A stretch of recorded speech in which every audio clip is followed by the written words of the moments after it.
The microphone hit the floor before anyone could stop it. Vivian Cross stood at the center of the ballroom, her champagne flute raised, her smile wide enough to cut glass, and she said it loud enough for 200 people to hear. And of course, my sister Elara is here tonight, bless her heart. She tried so hard to look like she belonged. The laughter started before the sentence finished. Not all of it, but enough. Elara did not move. She stood near the back of the room in a dress she had not chosen for herself, a dull, ill-fitting thing her mother had handed her that morning, with a comment about not overdoing it.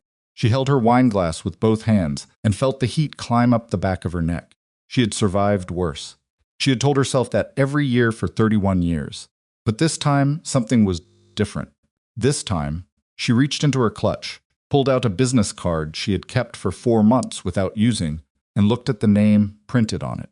Roman Vale. If you're watching this and your heart is already pounding, you're in the right place. Subscribe to this channel, hit that like button, and drop your city and country in the comments below. I want to see how far this story travels. Don't miss what happens next, because this is only the beginning. The dress was oyster beige, and it fit Elara Voss the way a wrong answer fits an exam sheet technically present, fundamentally humiliating.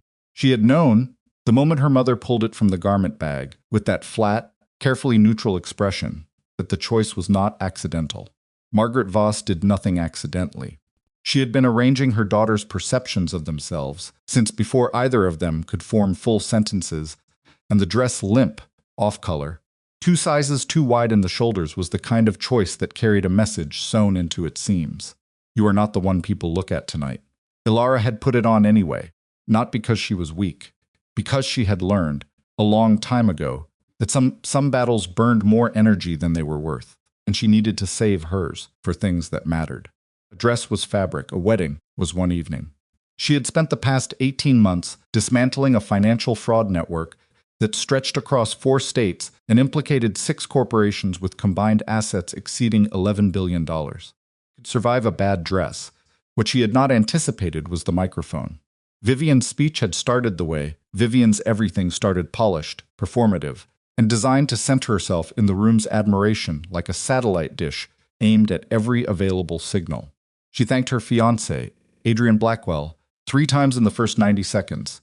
She thanked their parents with the practiced warmth of someone who had rehearsed the emotion in a mirror. She thanked her bridesmaids by name, pausing meaningfully after each one to allow for applause. And then she turned to the back of the room, where Elara was standing near the windows with a glass of Sauvignon Blanc she had barely touched, and Vivian's smile changed shape, became something sharper. And of course, we can't forget my little sister, Elara. Vivian's voice carried the particular warmth of a blade heated before use. She's the family intellectual, always investigating something, always so serious. She tilted her head with practiced sympathy. She wore her best tonight. Bless her, she really tried. The laughter moved through the ballroom like a current. Not unanimous. Some people looked away. Some found something interesting in their champagne flutes, but enough. Enough to confirm what the room thought. Enough to make sure Elara heard it. Elara did not move. She was aware of her face with unusual clarity, the way you become aware of a door that needs to stay closed. She kept her expression still. She had done this before, at family dinners and holiday gatherings, and every occasion her family had decided to perform normalcy, while quietly confirming that she occupied a different tier of it. She knew how to hold herself when she was being reduced. But her right hand, the one holding the wine glass, was shaking. Not from fear, not from embarrassment, from something older and more stubborn, something she spent most of her adult life trying to reclassify as something else. Because if she named it correctly fury, clean and pure and absolutely merciless, she wasn't sure she could keep it from her face. She set the glass down on the nearest table without looking at it. Around her, the wedding guests returned to their conversations. The orchestra started up again. Adrian Blackwell caught Vivian's eye from across the room and raised his glass in a private toast that looked rehearsed because it was. And Vivian laughed her performance laugh, and the room moved on the way rooms always moved on. Elara reached into her clutch. The business card was black. Matte finish. No company name, no title, no decorative element of any kind. Just a name in clean sans silver type Roman Vale and a number beneath it. She had carried it for 4 months without using it. She had put it in the clutch tonight as a kind of test of herself. Evidence that she could be in possession of something dangerous and not reach for it. Her thumb ran across the name. She thought about the file, sitting in a secure folder on the encrypted drive, currently locked in the top drawer of her desk at the office. She thought about the names in it.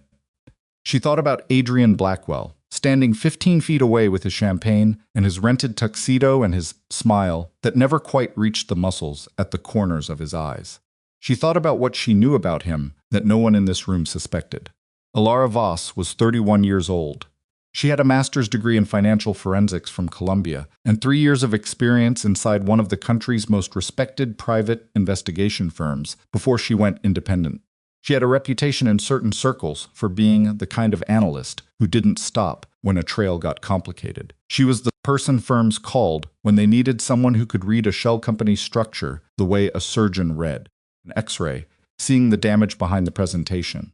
She had been hired 8 months ago to investigate a series of suspicious investment patterns linked to a holding company called Meridian Crest Capital.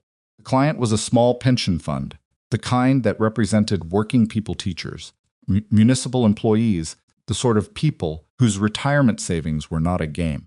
Someone had been siphoning from it, slowly and cleverly, in amounts designed to fall below the automatic audit triggers.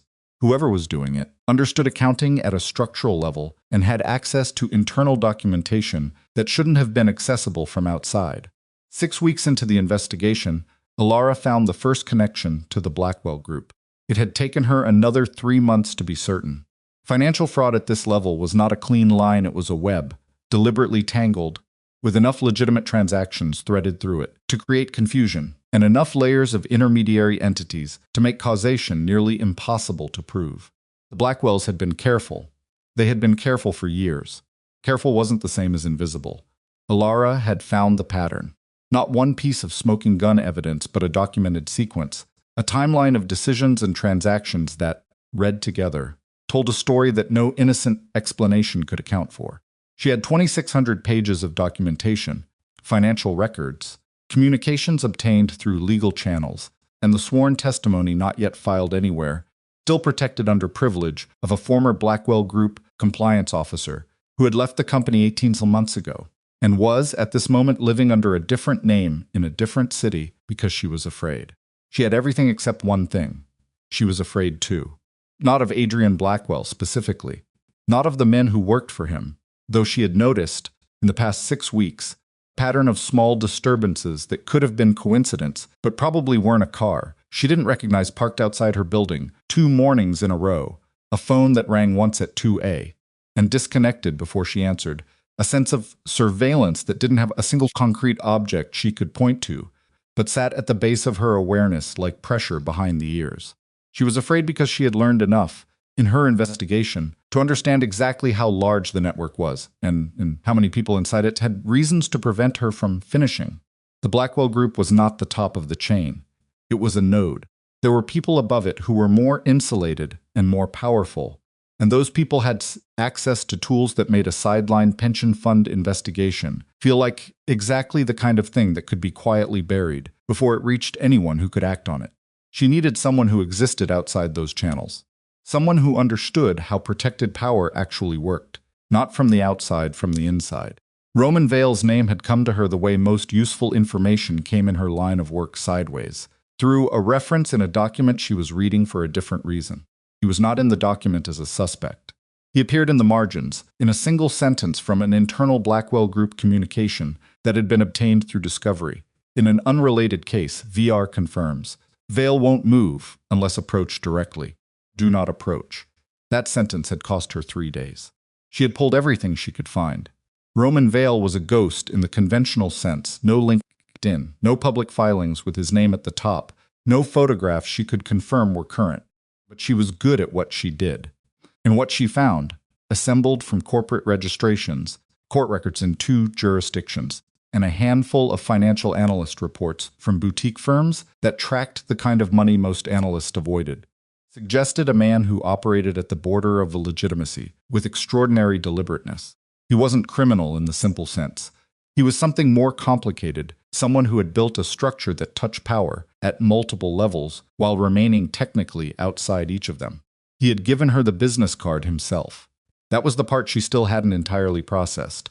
4 months later, she had been working late in her office, 9:30 on a Tuesday night, when she heard someone in the hallway that shouldn't have been accessible without her key code. She had reached for her phone, not panicking. Methodical, she had a protocol for this, a number to call, a chain of steps. Before she could dial, the office door opened. He was not what she expected. She had built a picture in her head heavy, armored, the physical embodiment of blunt force. Roman Vale was none of those things. He was somewhere in his early 40s, lean in the way of someone who had carried tension in their body for so long it had reshaped them, with dark eyes that moved through the room before they settled on her, with a precision that made her feel, in the first 2 seconds, like she had been read rather than seen. He sat down in the chair across from her desk without being invited. "You've been pulling Meridian Crest records," he said. "Not a question. That's my job," she said. "How far have you gotten?" She studied him for a moment.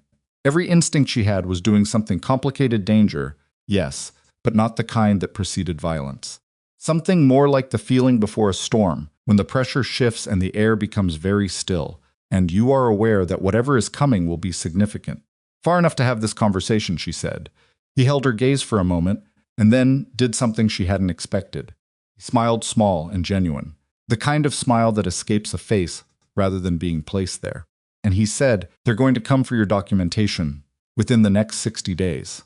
They have someone in the digital forensics vendor your firm uses." She felt her stomach drop very quietly, the way a precise fact lands differently than a fear. "Why are you telling me that?" she asked. "Because you're the only analyst who's gotten close enough to matter, and if they burn your work, it starts over." He paused. "Or it doesn't start at all. What's your interest in this?" He was quiet for a moment. She had the sense of something being weighed. "I was part of that network 6 years ago," he said finally. "Not Blackwell specifically. The infrastructure below it. I got out. I spent 3 years making sure I was out cleanly, but I still know how it works." She had asked him, flat and direct, "Did you hurt people?" He hadn't flinched. "Yes." "On purpose?" The pause before his answer was not evasion. It was the kind of pause that happens when someone refuses to give themselves an easier version of the truth. Some of it. Some of it I didn't understand the consequences of until afterward. I'm not asking you to forgive any of it." She didn't know what she had expected him to ask her to do in that moment, but forgiveness was not it. He had left the business card on her desk and walked out. She had called his number once, 2 weeks later, to verify it was real. It rang 3 times and he answered with her name, not hello, not a greeting, just Elara, and she had said wrong number and hung up and sat for a full minute in the silence of that, trying to understand what she was dealing with. She had not called again until tonight. She stepped out through the side door of the ballroom, into the corridor that ran along the garden side of the venue, and she pressed his number. It rang once. "Where are you?" Roman's voice was the same as she remembered, unhurried, not calm, exactly more like stillness that had been chosen rather than arrived at. "The Alderton," she said. "Vivian Cross's engagement party. Beat. Why are you calling from there?"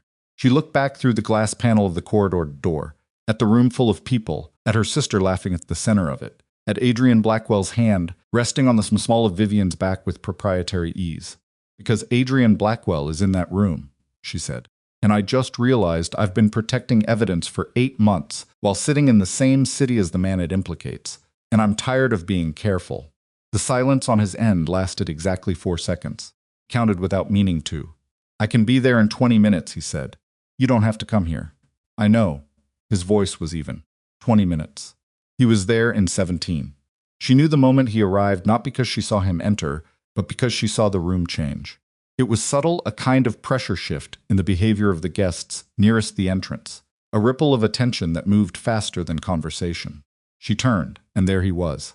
Roman Vale, in a room full of New York's insulated wealthy, looked like the wrong note in a familiar song. Not because he was underdressed, he wasn't. But there was something in the quality of his presence that didn't match the performance of importance that filled the rest of the room. These people wore authority like a costume. Roman wore it the way someone wears a scar without thinking about it, because it was simply part of them. He found her in approximately 6 seconds. He crossed the room without rushing, and when he reached her, he stood beside her, not in front of her, which he noticed, because it was not a positioning of protection. It was a positioning of alliance. "You look terrible," he said quietly. "I'm wearing a dress my mother chose to humiliate me," she said. "Thank you for noticing." His jaw moved. It wasn't quite a smile. "Which one is Blackwell?" "Dark hair, northwest corner." talking to the man in the gray suit.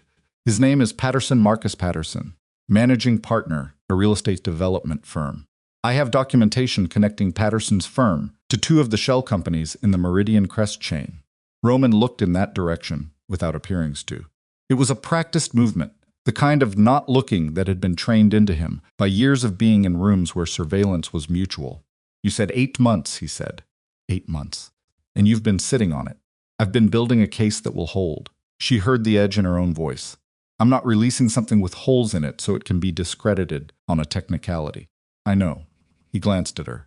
I wasn't criticizing. It sounded like you were. I was asking, there's a difference. He paused. How solid is what you have? Solid enough to end careers. Solid enough to result in multiple federal indictments. Solid enough that the Blackwells spent money trying to find out who was building it. She kept her voice low, which is how I know they know I exist. Something in Roman's stillness shifted. Noticeably, she wouldn't have caught it 4 months ago. But she had spent 40 minutes across a desk from him, and 3 months thinking about every sentence of that conversation, and she caught it. How long have you known they were watching you? He asked. Weeks. He turned to look at her fully for the first time since he'd arrived, and his expression did something she couldn't categorize. Not concern. Exactly. Not anger. Something underneath both of those. You should have called me 6 weeks ago. I was handling it. Elara. He said her name the way you say something you've been careful with. They're not going to wait indefinitely. I know that. Do you? She met his eyes. They were very dark and very steady, and looking into them felt like looking at something that didn't move when pressured, not because it was rigid, but because it had roots she couldn't see the bottom of. I know they have someone in my documentation vendor, she said. You told me that 4 months ago. I moved everything off that system the next morning. They haven't been able to access what I have. They'll escalate, which is why I called you tonight. His jaw tightened slightly. Because of the dress. She stared at him. What? You've had this evidence for 8 months. You've known about the surveillance for 6 weeks. You didn't call me after any of that. His voice was even. But tonight, after your sister publicly humiliated you at a party, you called. I'm asking, are you making a decision, or are you reacting to a feeling? The question hit her the way a precise question always hits, right at the place she hadn't wanted examined. Her first instinct was anger. Her second instinct, which arrived half a second later and was more honest, was recognition. She looked at him for a long moment. Both, she said finally. The decision was coming. Tonight accelerated it. He nodded once slowly. Okay, that's all you're going to say? What else is there to say? He looked back at the room. Both is an honest answer. It's the one I was waiting for. Across the ballroom, Vivian was making her way through clusters of guests with the practiced efficiency of a person who understood that working a room was a skill, not an inclination. She hadn't looked in Elara's direction since the speech. She didn't need to. The damage was done, and Vivian had moved on to the maintenance of her own image, which was, Elara thought, the truest summary of every interaction they'd ever had. And then Vivian looked up. She saw Roman. And something moved across her face that Elara recognized immediately, because she had seen it before in boardrooms and deposition rooms and every other place where power was genuinely encountered rather than performed. The brief, involuntary recalibration of someone who has just understood that they have misjudged the room they're standing in. Vivian recovered quickly. She always did. But her eyes moved from Roman to Elara and stayed there for just a fraction of a second too long. Elara felt something settle in her chest. Not satisfaction. Something quieter and more foundational than that. The feeling of standing on ground that was finally, for the first time, in as long as she could remember, solid. I need to tell you something, Roman said quietly, not moving his eyes from the middle distance. Before this goes further, she waited. There are elements of the Meridian Crest network that connect back to decisions I made 6 years ago. He said it the way he said everything, without inflection designed to soften it, not directly. But the infrastructure I helped build was used afterward, by people who came after me, to run transactions that are in your documentation. She had known this was possible. She had suspected it since the night he walked into her office. She had not fully allowed herself to confront it because confronting it meant confronting the fact that she had been carrying his card for 4 months without filing a complaint, and she had reasons for that she hadn't fully articulated to herself yet. How deep? She asked. Deep enough that if your evidence goes to the right authorities and they pull the full thread, my name is in it. She absorbed this. And you're telling me now. I should have told you 4 months ago. Yes, she said. You should have, he nodded. Why didn't you? This time his pause was longer. Because I didn't know yet if I could trust you to hear it, without it changing how you saw me. He said it without apparent self-pity, which was the only reason it didn't sound like a manipulation. Which is not a good reason, I know that. No, she agreed. It isn't. Are you going to keep working the case? She looked at him. Are you asking me to stop? No. His voice was quiet and absolutely certain. I'm asking if you're going to let this stop you. Elara looked around the ballroom. She looked at Vivian, working the room with her careful glamour and her performed joy. She looked at Adrian Blackwell, who was laughing at something the man in the gray suit had said, and whose laugh was the exact shape of a man who had never believed he would be held accountable for anything. She looked at her mother, who had appeared near the far entrance, and was talking to someone with the particular animation of a woman who is performing a life she considers better than the one she actually has. She looked at all of it, and she felt the weight of the past 8 months, the nights of documentation, the mornings of piecing together transaction chains, quiet, persistent knowledge that she was building something important and fragile, and that there were people who wanted to destroy it before it was complete. She had been doing it alone. She thought about what it had cost her. The relationship she'd let go quiet over the past year because she couldn't talk about what she was really doing.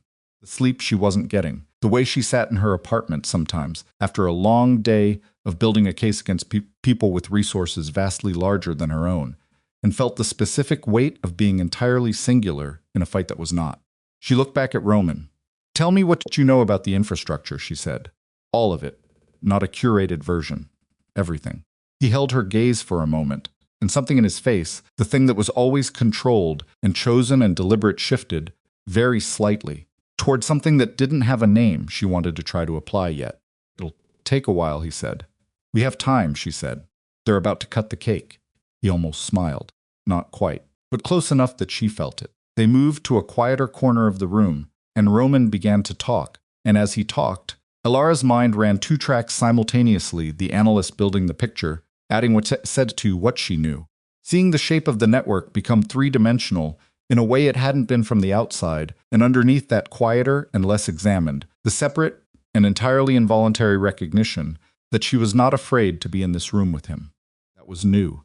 Not the being unafraid, she was unafraid of most things in the conventional sense. But this was specific. She was not afraid of what he was. Not afraid of the parts of his history she could see, and the parts she couldn't. She had spent 4 months being very careful to categorize him as a complication rather than a person, because a person came with variables she didn't have room for, and what she was doing was too important to risk on a variable. She wasn't sure, sitting beside him in the corner of her sister's engagement party, while 200 people drank champagne around them, that she had categorized anything correctly. The holding companies at the 3rd level, she said, when he paused. 3 of them are registered in Delaware, 1 in Wyoming, 1 in Nevada. The Delaware ones have overlapping registered agents. Were those agents in place when you were inside the structure? 2 of them, he said. The 3rd was added after I left. It was a deliberate obfuscation. They expanded the layer count specifically to make the trail harder. So they anticipated scrutiny. They anticipated federal scrutiny, not civilian investigation. He looked at her. They didn't think someone outside a government agency would have the forensic depth to get through the 3rd layer. They were wrong. Yes, he said it quietly. They were. Something in the quality of his attention, the way he looked at her when he said it, not with surprise, not with the particular slight condescension of a man who is impressed by a woman doing something he didn't expect women to do, was different. It was the kind of regard you had for something real, something you took seriously on its own terms. She looked away first. Across the room, Vivian was watching them, not casually. With the fixed attention of someone doing rapid arithmetic, who is that man? Why is he with Elara? What does it mean that he's here and beneath the detention? Something Elara recognized from 31 years of knowing her sister's face. Fear Vivian Cross was afraid. Elara didn't know, in that moment, whether it was Roman's presence specifically or something else, whether Vivian suspected something, whether Adrian had said something to her, whether there was a piece of information moving through their family dynamic that Elara wasn't aware of yet. She filed it. She would come back to it. Roman glanced in the direction of Elara's gaze and then back at her, and his voice, when he spoke, was careful, Your sister and Adrian Blackwell. How long have they been together? 8 months, Elara said. Which means they started seeing each other approximately 3 weeks after I was retained to investigate Meridian Crest. The silence between them was brief and very full. You think that's coincidence, he said. Not a question. I think it's the kind of coincidence I stopped believing in around the 3rd month of this investigation. She kept her voice level. I've thought about it for weeks. I don't want to be wrong about it, because if I'm right, then my sister isn't just collateral damage, she's part of how they're watching me. Or she's collateral damage who doesn't know what she's part of, Roman said. Blackwell isn't stupid. He wouldn't read his fiancée into a surveillance operation. He'd use her without her knowledge. I know that, she exhaled. I know that's more likely. But knowing the probability and sitting across a dinner table from her for holidays are different things. He was quiet for a moment. She had the sense, which she'd had in their only previous meeting, that his silences were not gaps in thought, but the thought itself that he was someone who processed information inward and completely before he chose to externalize any of it, and that this was not withholding, but simply a different architecture of mind. If Vivian is being used as a channel without her knowledge, he said, then exposing Blackwell protects her, even if she doesn't see it that way. She won't see it that way, Elara said. She'll see it as me destroying her engagement. What she sees is her choice to make. His voice was quiet. Not unkind, but uncompromising. You can't protect someone from the truth to protect yourself from their reaction. The sentence landed somewhere specific. She thought about all the ways she had made herself smaller over the years to manage other people's reactions. The career conversations she'd deflected at family dinners. The achievements she'd described as luck or coincidence rather than work. The dress she was currently wearing, because her mother had handed it to her, and she had put it on, rather than have the argument. She thought about the 8 months she had spent building a case in silence, because she was afraid that moving too fast or too visibly would collapse it before it was complete. All of it, she thought, was not just caution. Some of it was the long habit of making herself smaller than she was. I need to file within the next 30 days, she said. The documentation is complete. Only thing I've been waiting on is being certain the chain of custody is unimpeachable and the submission goes to the right federal contact and not someone inside the network. I know who to go to, Roman said. There's an assistant U.S. attorney in the Southern District. She's been building a parallel case from a different angle for 14 months. She's clean. I know this for a fact, not for a belief. If your evidence goes through her, it's secure. How do you know her? She tried to indict me 2 years ago. He said it without drama.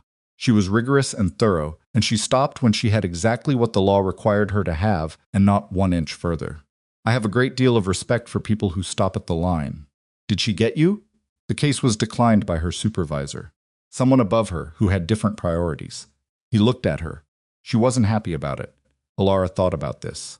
She thought about a prosecutor who had tried and failed to get Roman Vale, and who had been blocked by someone above her, and who had kept building cases for 2 more years afterward. She thought about the specific persistence that required. She'd want to take this, Elara said. Yes, and your name being in the documentation is something I'll accept the consequences of.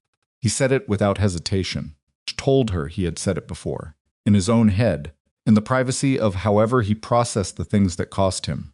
I spent 2 years trying to build something clean over what I helped construct before. Whatever that counts for, it'll have to count for what it is. She looked at him for a long moment. There was a specific kind of person she had learned to recognize over the years, not in her personal life, where she had considerably less experience than her professional competence suggested she should, but in her work. She had interviewed hundreds of people in the course of financial investigations.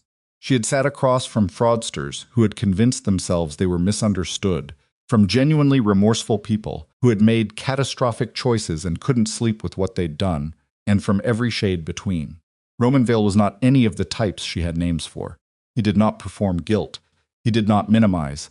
He did not offer his history as something to be sympathized with or contextualized into innocence. He held it as a thing he was responsible for, without using that responsibility as a credential or a weapon. It was the most honest presentation of a complicated self she had ever sat across from. She was aware with a precision that was itself uncomfortable that she was in trouble.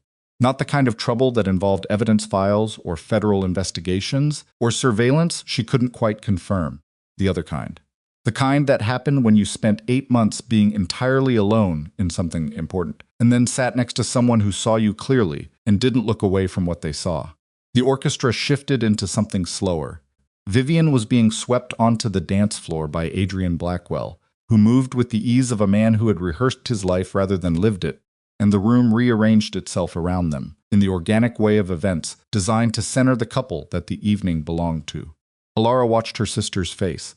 Vivian was happy. Not performed happiness, actually happy. The uncalculating happiness of someone dancing with the person she had chosen and believing, in this moment, fully in the choice. Whatever else Vivian was or wasn't, whatever she knew or didn't know, Elara could see in her sister's face that she loved Adrian Blackwell, which meant that what was coming was going to hurt her. Elara had known this was possible. She hadn't let herself feel it until now. She doesn't know, Elara said quietly. Roman didn't ask what she meant. No, he said. She doesn't. She's going to think I destroyed her life on purpose. For a while, he said. Maybe for a long time. Maybe forever. Maybe, he agreed. She watched her sister dance and she felt the specific weight of a choice that had no version without cost. She could protect Vivian from the knowledge, could suppress the case, let the files sit, let the Blackwell Group continue doing what it was doing to pension funds and working people and anyone else unfortunate enough to be in the network's path, and Vivian would marry a man she loved and never know. Or she could do what she had spent 8 months building the capacity to do, and the woman she shared a childhood with would never forgive her. Can't stop, Elara said. Her voice was flat and steady and absolutely certain in the way that only deeply unwanted certainty sounds. I can't stop because of how it will land with my sister. I know, Roman said. Even though she's going to... I know. He turned to look at her, and his face was something she didn't have a clean name for. The fact that you can't stop isn't a failure of love for your sister. It's evidence that you understand what your work is for. She looked at him for a long time. You said 4 months ago, she said quietly, that you got out. That you spent 3 years making sure you were out cleanly. Yes. Was it worth it? What it cost. He was quiet for what felt like a full minute, though it was probably 10 seconds. When he spoke, his voice was lower, and she had the sense of something being said that was not usually said. I don't know yet. I know why I did it. I know what I wanted it to mean. Whether it means that, he paused. That's not something I can answer by myself. She understood that. She had spent 8 months building something she couldn't yet know the shape of. She had sacrificed sleep, relationship, the comfortable life of someone who does small, clean work and goes home at 5. She had given all of that up for a case that wasn't finished yet and might still fail. She didn't know yet whether the sacrifice was the right size for the result. You couldn't know until it was done. Roman was watching the room with the particular attention of someone who had trained themselves to see what moved in peripheral vision, and she was watching him watch the room, and the distance between them was approximately 14 inches, and she was aware of that distance in a way she hadn't been aware of it an hour ago. On the dance floor, Vivian laughed at something Adrian said, and the sound carried. Elara looked away from her sister. She reached into her clutch and put the business card back, and she thought about 30 days and an assistant U.S. attorney and a documentation chain that was complete and ready and had been waiting patiently for exactly the moment she was standing in. I'll need your help arranging the submission, she said. Not to carry the evidence that stays in my hands. The channel to the right contact. I can do that. And I need you to tell me everything about the infrastructure connections before then. All of it, not managed. I need the full picture so I know what my documentation is missing. Understood. And Roman. She said his name and waited until he looked at her. When your name comes up in the investigation, and it will, don't run from it. Whatever deal you can make for cooperation, take it. Don't let loyalty to what you built before protect the people who are still using it. He held her gaze without blinking. I won't. I mean that. So do I. She believed him. She was not sure, standing there in the wrong dress, in the middle of her sister's party with 8 months of evidence and 30 days left, and a man beside her whose history she only partially knew, that believing him was correct. She was sure that it was true. Outside, through the tall windows, the city was doing what the city always did, moving. Indifferent, enormous, carrying its million private dramas like a river, carries everything thrown into it. It did not care about Elara Voss or Roman Vale or the Blackwell Group or the pension fund whose money had been systematically stolen from people who trusted an institution to keep it. Cared. That had always been the thing nobody in this room had ever understood about her. They had read her seriousness as judgment, her precision as coldness, her focus as the absence of a life. They had never understood that caring deeply and past the point of comfort was not a disorder of feeling. It was the only thing she'd ever had that was entirely hers. She was not going to stop. Not for Vivian's happiness. Not for Roman's past. Not for the dress she was wearing. Or the laughter that had moved through the room an hour ago, like something designed to diminish her. She was going to finish this case. And when it was finished, everyone in this room was going to understand something they had never understood about the quiet woman standing in the corner. She was not the person who needed saving. She had been the danger all along. They left the Alderton at 11:47. Not together, that was Roman's call, and Elara didn't argue with it. He walked out through the main entrance, while she retrieved her coat from the check room, and by the time she stepped onto the sidewalk, he was already half a block ahead with his phone to his ear, moving the way he always moved, like someone who had decided where he was going before he stood up. She followed at a distance that felt less like caution and more like the space two people give each other when they're both aware that the distance is temporary. The car he'd arranged was a black sedan, nondescript, the kind of vehicle that disappeared in New York traffic, because it looked like every other vehicle trying to do the same thing. The driver didn't speak. Roman was already in the back seat when she got in, phone down, watching the street through the window with the particular stillness of someone processing information she couldn't see. "You didn't tell your sister you were leaving," he said. "No. She'll notice. She'll notice I left with someone she doesn't recognize." Elara set her clutch on the seat between them. "That'll matter more to her than the leaving." He didn't respond to that. Car moved uptown through traffic that was still heavy at this hour, and the city pressed against the windows in the way it always did close. Indifferent, full of light that didn't illuminate anything. "You said 30 days, Roman said. "Walk me through the documentation structure." She looked at him. "Right now? You said you needed the full picture of the infrastructure connections before submission.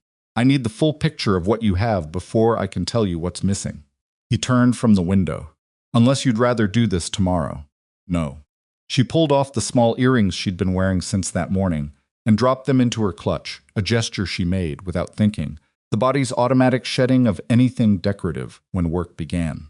The primary documentation divides into 4 categories. Transaction records, 22 months of wire transfer data across 9 intermediary entities, 3 of them offshore. Corporate filings, formation documents, registered agent histories, amendments. Communications, internal emails obtained through discovery in the Halloran litigation, which was a separate commercial dispute that happened to surface a Meridian Crest thread. And testimony, 1 witness, former Blackwell Group compliance officer, protected location, full cooperation agreement drafted and signed. The Halloran litigation, Roman said. "Kevin Halloran, real estate." She paused. "You know the case?" "I know Halloran. He was a node not central but connected." He looked at her steadily. His connection to Meridian Crest was a deliberate placement. They needed someone with legitimate real estate development credibility to anchor the investment structure on the surface. Halloran didn't know the full scope of what he was adjacent to. His attorneys would say the same thing. His attorneys would be right. He was used, and he knew he was being used, and he told himself it was arm's length, because that's what people tell themselves. His voice was flat. The emails you got through his litigation, were they produced voluntarily or compelled? Compelled. His attorneys fought the production for 11 months. They would. Some of those emails have my name in them. The car hit a stoplight, and the driver waited with his hands loose on the wheel, and the silence in the back seat was the kind that has texture. "I know," Elara said. He looked at her. "You found them already." 6 weeks ago. She met his gaze without shifting. 3 references. 2 of them are identifiers. Your name appears as a contact designation in a transaction chain from 4 years ago. 1 of them is a direct communication, 7 lines, discussing a property acquisition that was later used as collateral in a Meridian Crest loan structure. Roman was quiet. "The communication was dated 8 months before you say you left the network," she said. "Which means either you left earlier than you told me, or you were still inside when that transaction processed." Stoplight changed. The car moved. "I left in stages," he said. "Not all at once. The property acquisition was the last transaction I was involved in, before I started pulling back. I told you I got out. I didn't tell you it was clean from a single day. It took 8 months to extricate fully. That's a meaningful gap between what you told me in my office and what the documentation shows. Yes, he said, it is. She waited. I'm not going to apologize for not giving you a complete accounting in the first 10 minutes we spoke, he said. I gave you what I could in that meeting. I'm giving you the rest now. You're giving me the rest now because I told you I have the emails. Yes, he didn't hesitate. And because this is past the point where partial truth is a functional option for either of us. She looked at him for a long moment. The city moved past the windows, a blur of lit windows and wet pavement, and the specific density of a city that never went quiet. She was tired. Not the tired of a late night, which was familiar and manageable, but the deeper tired that accumulates over months of sustained work and sustained alertness and sustained aloneness in a task that was never supposed to be one person's to carry. The 8 months, she said. What happened during them? I was unwinding positions, moving money that I had personal exposure to out of structures I didn't want to be connected to, making sure that when I was out, I was genuinely out and not just nominally out, with my name still on something that could come back. He paused. It wasn't elegant. Did you move money that belonged to the network into personal holdings? No. His voice was flat and absolute. I didn't take anything that wasn't mine. I walked away from a significant amount that arguably was mine because I didn't want to spend the rest of my life justifying where it came from. She absorbed this, the property acquisition in the email, a legitimate transaction. The property was real, the acquisition was real, the collateralization was real.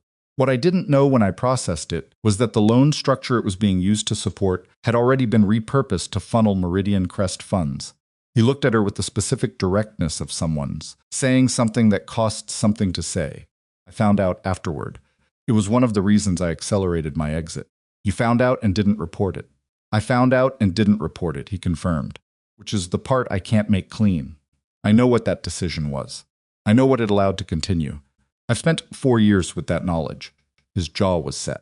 I'm not asking you to weigh that differently than it is. Elara looked out the window. She had interviewed enough people in enough difficult situations to know the particular quality of truth that came when someone stopped managing their own narrative. It had a texture you could feel, not pleasant, not designed to generate sympathy, just the blunt weight of an accurate account. What Roman was telling her was not a performance of honesty. It was honest. That didn't mean it wasn't also a problem. The emails are in the documentation package, she said. Can't pull them. They were produced in litigation. They're part of the record. I know. Which means when this goes to the Southern District, your name is in the file. I know that too, and you still want to help me get it there. He turned to look at her, and his expression was the kind of thing she was beginning to recognize as his version of unguarded, not soft, not warm in any conventional sense, but very still, stillness of someone who has stopped calculating what effect they're producing. Yes, he said, I still want to help you get it there. She nodded once, slowly. The car stopped in front of her building. She recognized the street with the mild surprise of someone who forgot, during an intense hour of conversation, that she had a physical destination. She picked up her clutch and then sat for a moment without moving. Tomorrow, she said, 10 a.m. I'll send you the address of my secondary office, not the main firm, the private workspace I've been using for this case. Bring everything you know about the infrastructure. All of it. She paused, and Roman, he waited. Don't manage what you tell me. I mean that. I will find the rest anyway, and finding it without you will take longer and cost us time we may not have. Give it to me whole. He looked at her for 3 full seconds. Understood. She got out of the car. Her building's lobby was empty at this hour except for the overnight security guard, who nodded at her without looking up from his desk. She walked to the elevator and pressed the button and stood in the small stillness of waiting and felt the evening settle on her like sediment. She thought about Vivian's face when she'd seen Roman. She thought about Adrian Blackwell's hand on Vivian's back. She thought about the 7-line email with Roman's name in it, which she had read approximately 40 times over the past 6 weeks, and which she had not, when she made her mental inventory of reasons to trust him, ever fully resolved. The elevator came. She got in. She rode up 14 floors to the apartment that she had furnished with the specific economy of someone whose real life was mostly happening elsewhere, and she set her clutch on the kitchen counter and took off the dress her mother had given her, and stood for a moment in the silence of her own space, and she thought about 30 days and everything that was going to happen inside them. She did not sleep well, but she slept. Roman arrived at 9:53. The secondary workspace was on the fourth floor of a building in the West 30s that housed a mid-size accounting firm on the lower floors and a collection of short-term professional rentals above. Elara had been using the space for 7 months, it appeared, and no records connected to her firm. The lease was in the name of an LLC she'd formed for an unrelated previous project, and the building's occupancy pattern meant that the people who passed her in the hallways were different enough week to week that no one had developed a habit of noticing her. She had the documentation spread across 2 folding tables when he arrived. Not the originals, those were in a fireproof case in a storage facility in Queens, but working copies organized by category, dense and precise. She had been there since 7. Roman stood in the doorway for a moment, looking at the tables without coming in. "All of this is from one case," he said. "All of this is from one case." He came in, set down a leather satchel on the chair nearest the door, and looked at the documentation the way she imagined. He looked at most things, not skimming but reading, taking in structure before content, understanding the architecture before the details. "The offshore entities," he said. "You have 3. Cayman registration, BVI registration. Delaware with foreign beneficial ownership." She moved to the table on the left. "The Cayman entity Aurelius Holdings I've traced back to a formation agent who appears twice more in other Blackwell-adjacent structures. But the beneficial ownership is shielded by a nominee arrangement that I haven't been able to pierce through public records alone. Aurelius Holdings." He said it without inflection. "The beneficial owner is a man named Gerald Foss. He goes by a middle name in most of his professional records. You won't find him as Gerald. You'll find him as Foss R.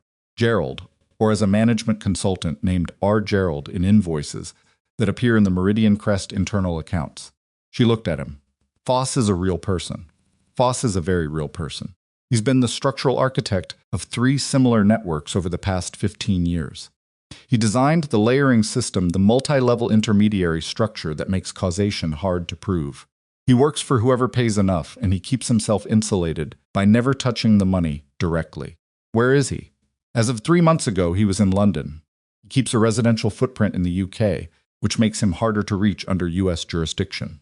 Roman reached into his satchel and withdrew a single manila folder. He set it on the nearest table without opening it. "This is everything I have on Foss that predates your investigation.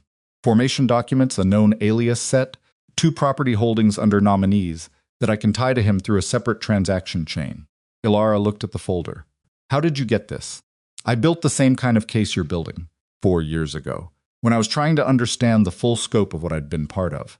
Not to report it, to understand it." He met her eyes. "I held on to it because it was leverage. I kept it as protection. If anyone from the network came after me, I had something. I'm giving it to you because the protection I actually need now is you finishing this." She opened the folder. The documents inside were thorough, organized in a style that was different from hers, less formal categorization, more intuitive clustering, but immediately readable. She went through them in silence for approximately 8 minutes, while Roman stood to the side and let her read. When she looked up, she said, "This closes the Aurelius gap." "Yes. Combined with what I have, the beneficial ownership chain is now traceable." "Yes." She set the folder down. "This is the piece I've been missing for 4 months." "I know." His voice was quiet. "I should have given it to you sooner. You should have given it to me the night you walked into my office." The edge in her voice was not anger exactly. It was the specific frustration of someone who has spent months working around a gap they could have filled. "I lost time because I didn't have this." "Yes." He didn't argue it.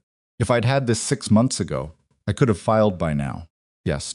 Don't just agree with me," she said sharp. "Defend it or admit it. But don't just stand there saying yes." He looked at her directly. "I can't defend it. I held it because I wasn't ready to trust the use you'd make of it. Not because I doubted your integrity.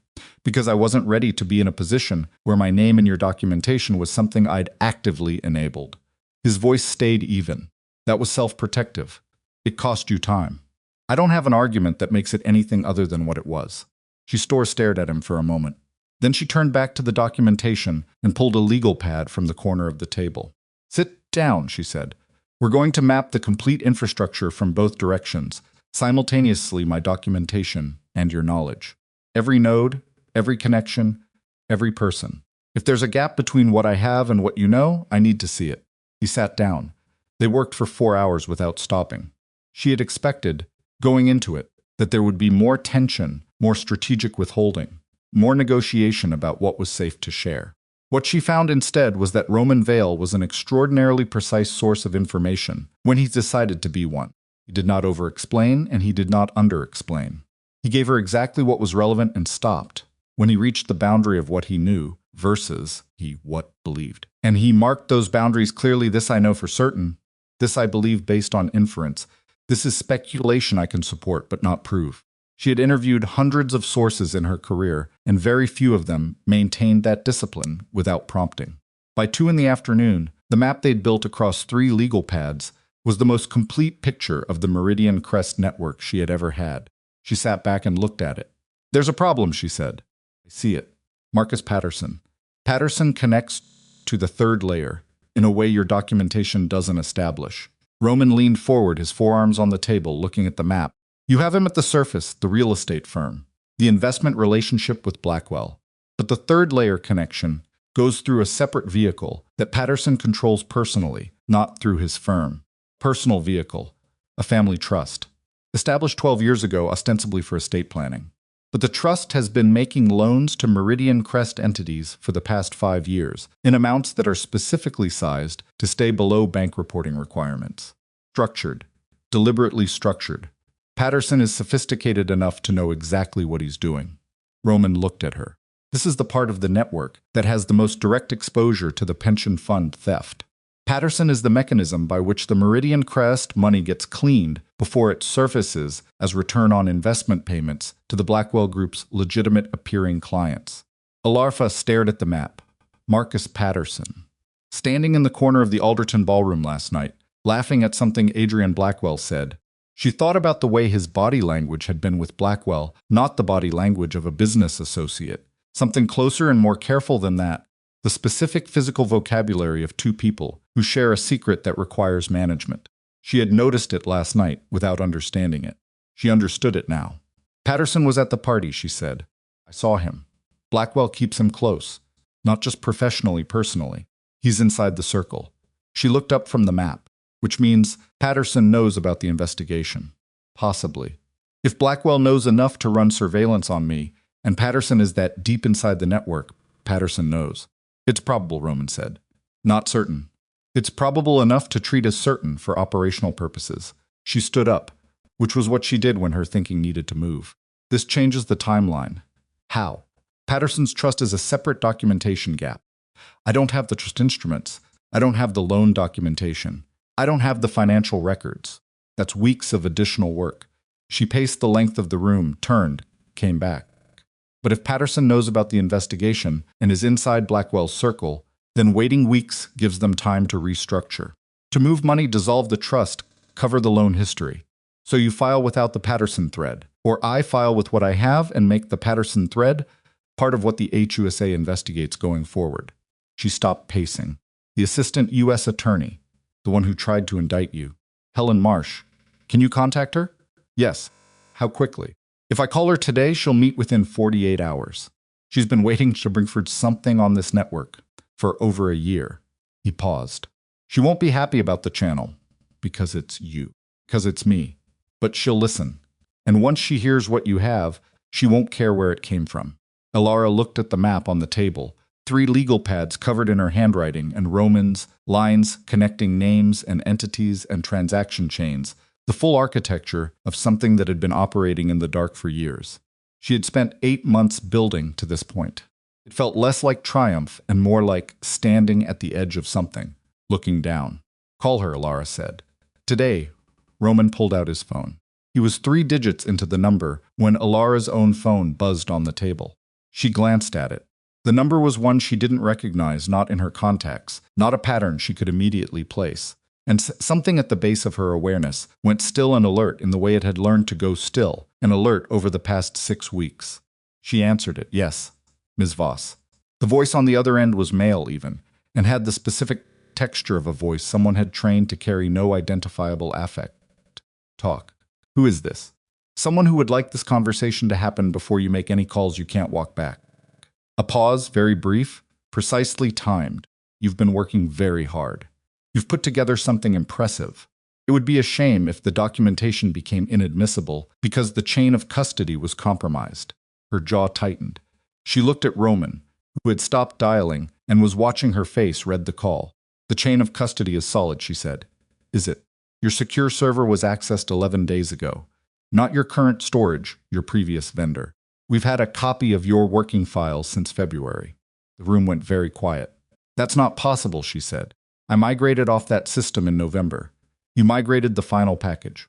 You left stub files on the vendor server temporary cache, automatic backup. IT departments are very thorough and very slow. There's a version of your documentation that is 6 weeks old and in our possession. The voice remained even throughout. Nothing actionable by itself, but it shows the shape of your case. It shows us where your gaps are. Another pause. And it shows us who helped you fill them. Roman had put his phone down. He was watching her with the focused attention of someone reading a situation through one side of a conversation. She kept her voice flat. What do you want?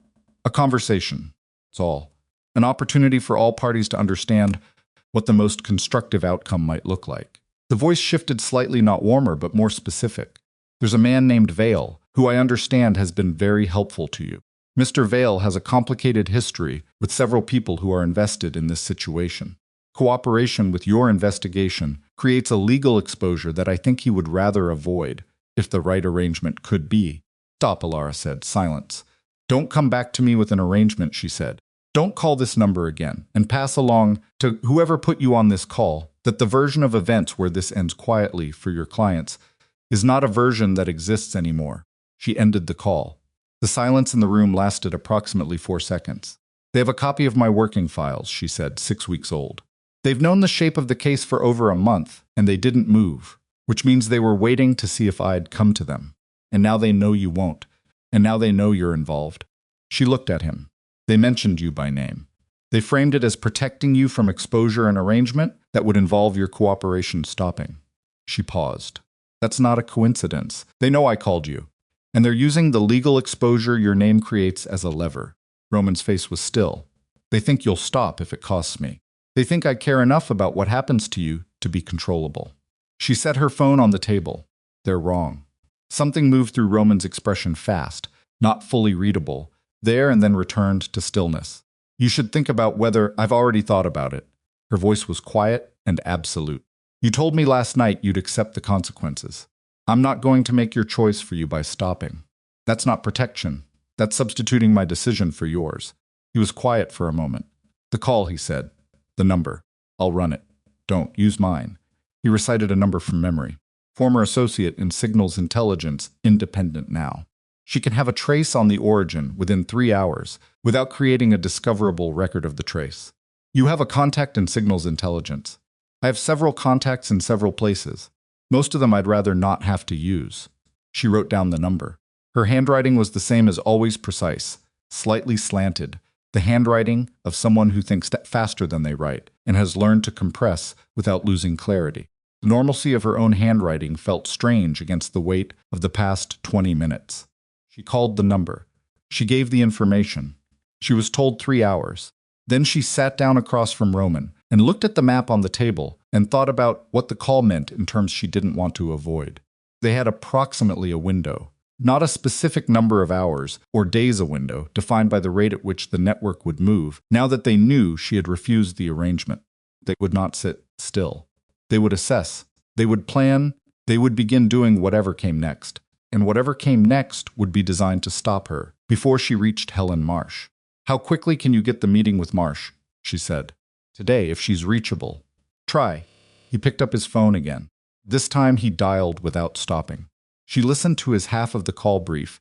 No pleasantries. A name that was apparently sufficient for whoever answered, because the hold time was under 30 seconds before Roman said to his Helen, and then, I know. I need 20 minutes with you today. In person. A pause. It's not about me. It's about Meridian Crest. Whatever came through the phone after that, Elara couldn't hear. But Roman's face shifted, a slight release of something. The way a held position changes when the resistance it was braced against suddenly reduces. 4 o'clock, he said. Send me the address. He ended the call. She'll meet us today, She wants to meet the analyst. He looked at her.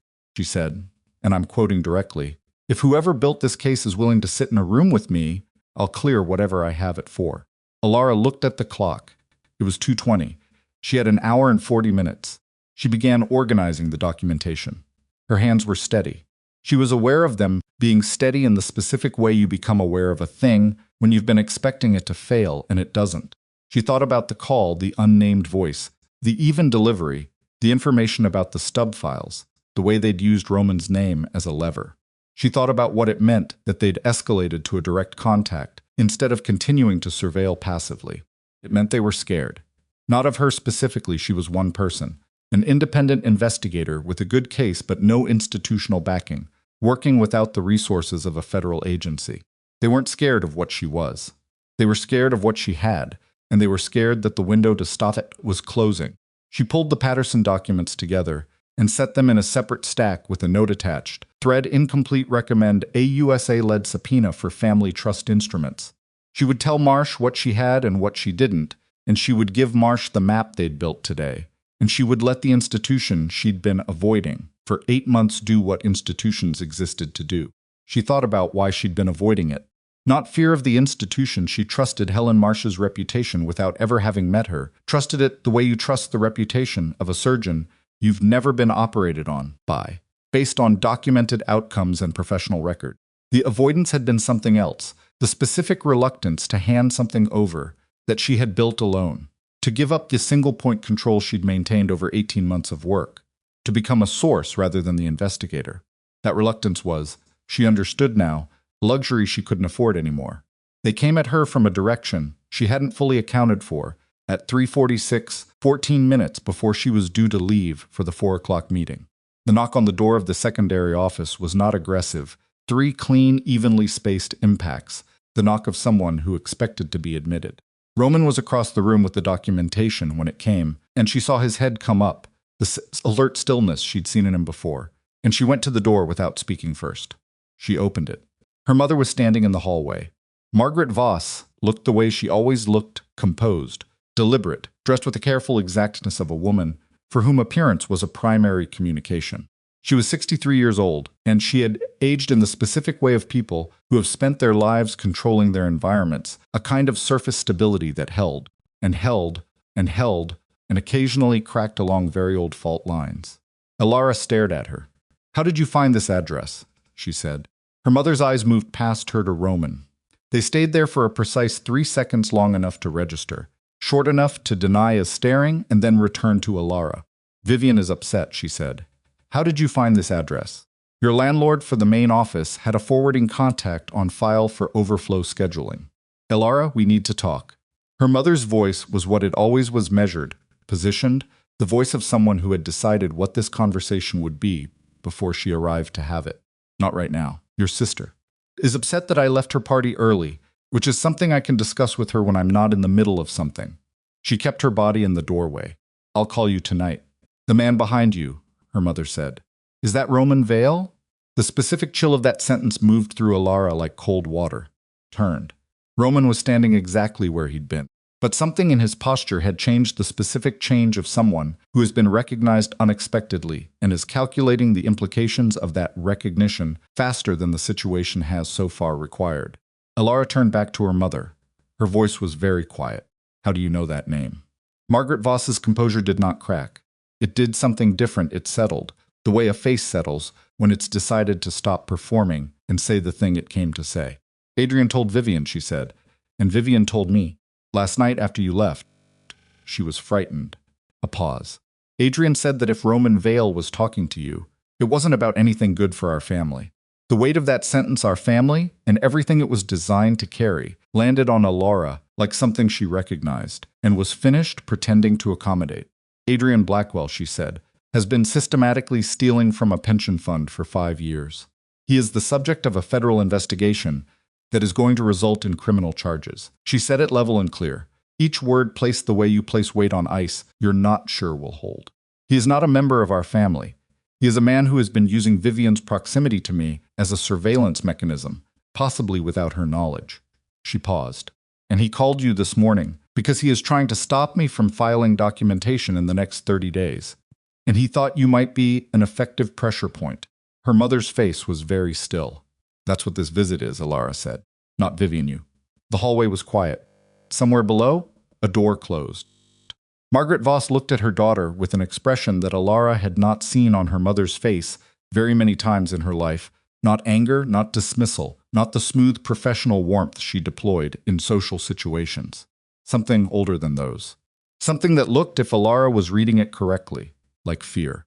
He said you would destroy the family, her mother said very quietly. He said that to protect himself. Elara's voice didn't rise. The family is fine. Vivian is going to be hurt, and that's real, and I'm sorry for it.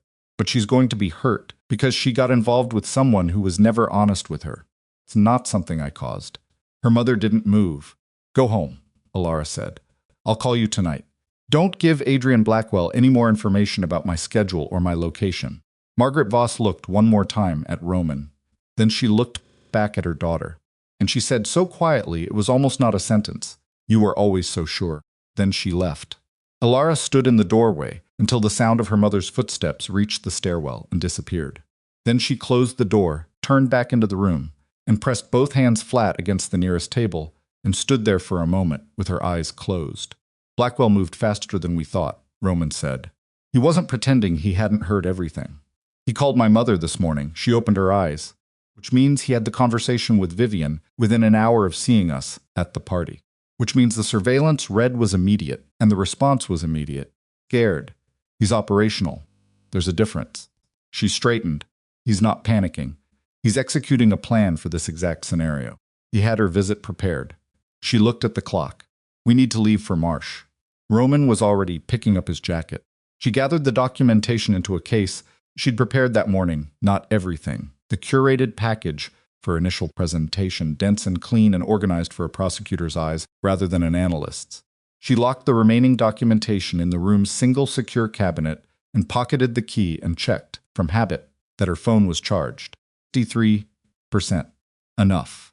They went down the stairs rather than the elevator Roman's choice, which she didn't question, the specific preference of someone who had learned in some past life that elevator banks are choke points. In the lobby, he paused for a moment and scanned the street through the glass before pushing the door, a gesture so natural and practiced that it might not have registered to someone who wasn't watching. Elara watched. Outside, the afternoon was cold and gray, the specific gray of New York in the early months of the year, when the sky sits low and the streets have a flat, compressed quality that makes everything look more consequential than it is. She stood on the sidewalk and thought about her mother's face and the specific word she'd used. Sure. She had always been so sure. Said as a failure.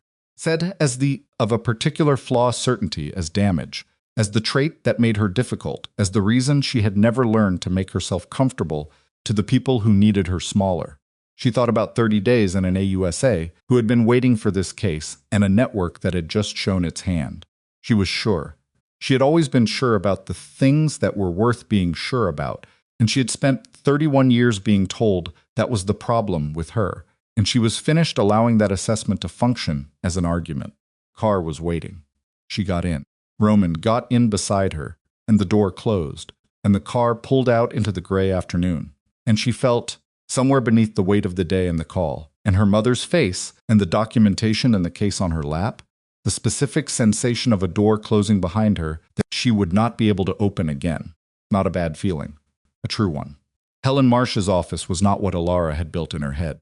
She had constructed, over the weeks of knowing, she would eventually be in this room, a space that matched the reputation austere, precise, the office of someone who kept their work close and their sentiment far.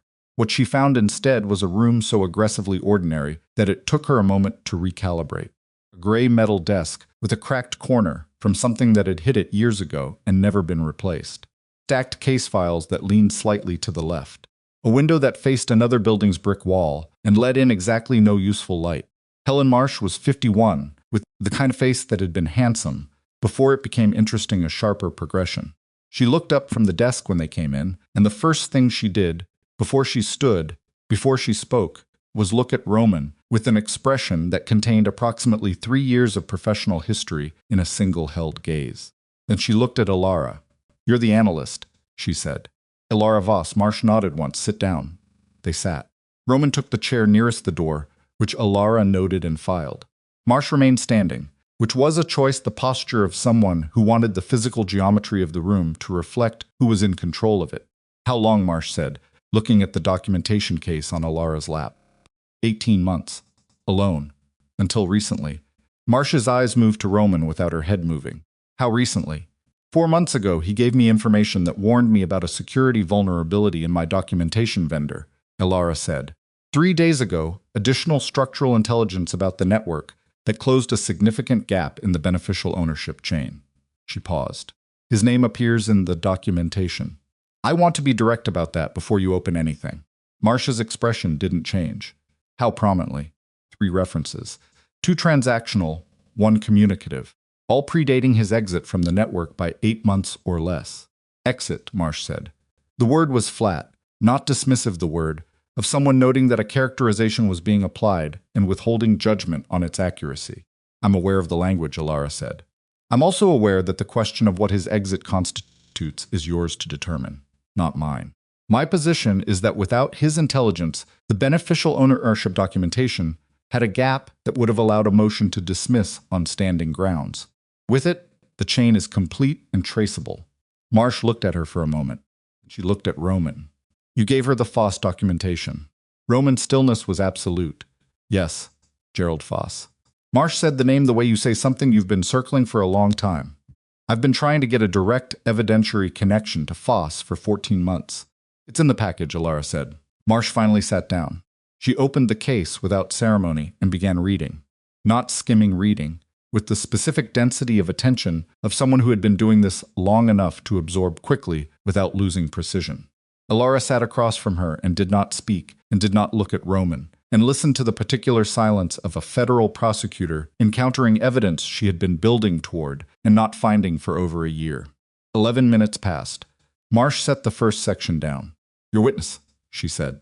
The compliance officer. Protected location. Full cooperation agreement. Drafted and signed with her independent counsel. She'll testify. The cooperation agreement was drafted by whom? Attorney. Not affiliated with my firm independent counsel I retained specifically for this matter. I'll need the agreement. It's in the secondary section of the package. Tab 4. Marsh found it. Read it. Her expression did something almost imperceptible, a minute reduction of the tension around her jaw, the kind of release that happens when something is better than expected. This is solid, she said. Yes, the Patterson thread. Incomplete. I flagged it in the documentation. It's a family trust structure that I haven't been able to access through public records. I have the transaction pattern, but not the trust instruments or the internal loan documentation. Elara kept her voice even. I'm recommending a subpoena for those records as part of your investigation. Patterson is a significant node. He's the laundering mechanism. The Blackwell Group's public-facing legitimacy runs through Patterson's trust structure before it surfaces as investment returns. Without Patterson, the money trail has a gap between the fraud and the clean capital. Marsh was quiet for a moment.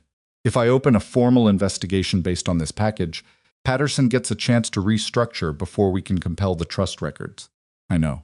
How long do you think we have before the network makes a move?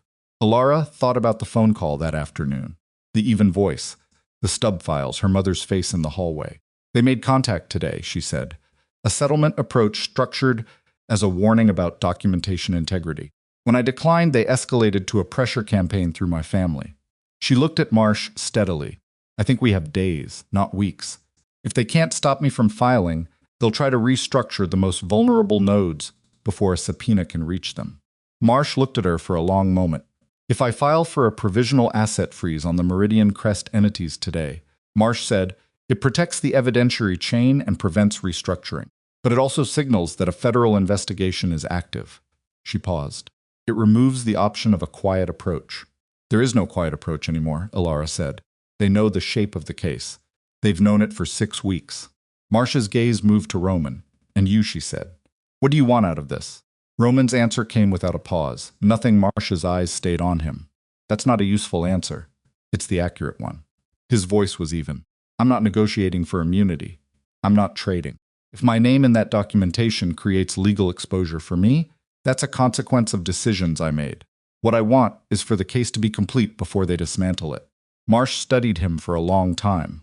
The kind of looking that was also remembering 3 years of a case she had tried to build against him, and been blocked from completing, and had not stopped thinking about since. You understand, she said carefully, that my obligation is to the evidence, not to any arrangement. Yes, If this investigation produces grounds for charges against you, I will pursue them. I understand. Another long pause. Then Marsh looked back at Elara. Leave the package. I'll file for the provisional freeze today. I'll need you available starting tomorrow morning for detailed briefing. She set her hands flat on the desk. Don't go home tonight. Elara paused. Excuse me. Your home address is known to the network. Your secondary office address has been accessed. You said your mother arrived there today without an appointment, which means the address was shared by someone in the network who traced it. If they escalate past the settlement approach, your residence is the obvious next pressure point. Marsh's voice was not alarmed. It was procedural, the calm of someone assessing risk as a professional function. I can arrange a temporary secured location through the marshal's office. It's not a formal protection order, just a precaution for the next 72 hours while the freeze is processed and the investigation becomes official. Elara thought about her apartment, 14 floors up, sparsely furnished, the documentation copies locked at the secondary office and the originals in Queens. She thought about the car she hadn't recognized 2 mornings in a row, the phone that rang once at 2 a.m., all the small accumulated evidence of being watched that she had managed by staying methodical and continuing to work. She thought about the phone call that afternoon. 72 hours, she said, possibly less. Once the freeze is filed and served, their attention shifts to legal defense rather than external pressure. The calculus changes. Elara looked at Roman. He was already watching her.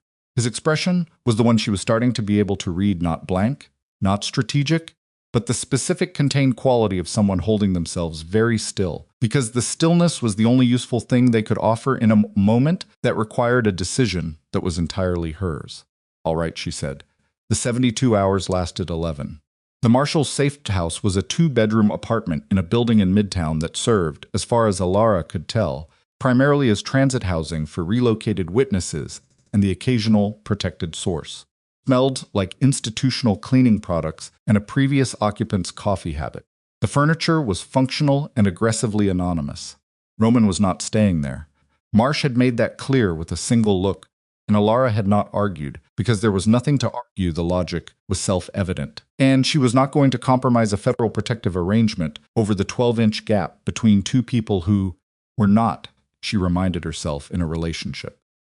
She sat on the edge of the bed at 11 p.m., with her phone on the nightstand, and the city visible through a window that had been positioned so that no one from outside could see into it, and she thought about her witness.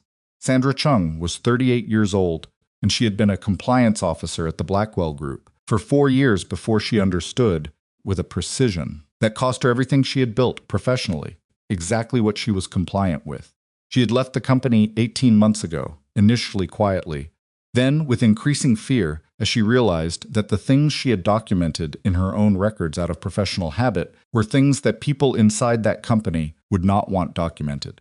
She had come to Elara 7 months ago through a referral chain so careful and indirect that it had taken 3 weeks to arrange the first meeting. She was the case's spine. Without her testimony, the transaction records were highly suggestive but legally incomplete. With her, they were a prosecution. Elara's phone rang at 1:47 in the morning. She was awake. She had not been sleeping. She had been lying in the dark, running the evidentiary map through her head in the specific loop that happened when she was too tired to do useful work and too alert to rest. She picked up on the first ring. The number was Sandra's emergency line, the one they had established for contact outside of their normal scheduled check-ins, the one Sandra had been specifically told to use only if something had changed. Sandra. She was already sitting up. Me.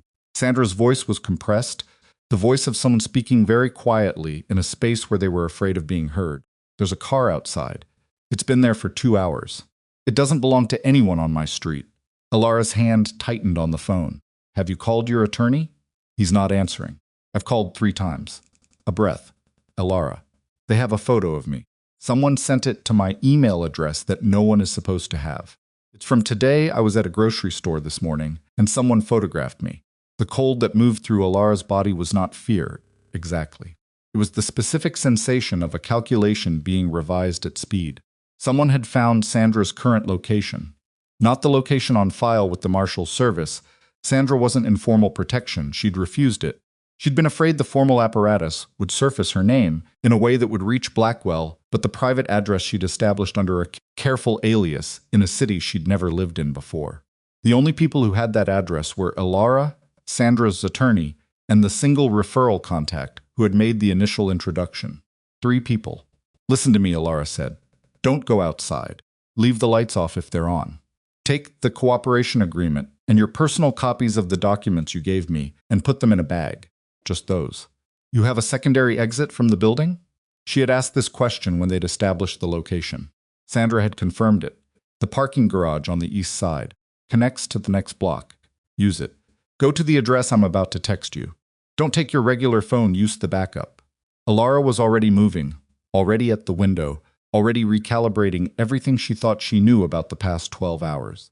I'm going to call someone who can have a car at that address in 30 minutes. Don't stop moving. Don't contact anyone else. She ended the call and texted the address of a location she had established as a contingency 6 weeks ago, one of 3 emergency coordinates she'd prepared and never told anyone but Roman. She called Roman. He answered on the second ring, which meant he hadn't been sleeping either. What happened? Sandra's been found. She's moving now. I need a car at. She gave the address, within 30 minutes. The silence on his end lasted less than 2 seconds. I'll handle it. Roman. She stopped. How did they find her? Her address is known to 3 people. Her attorney, the referral contact, and me.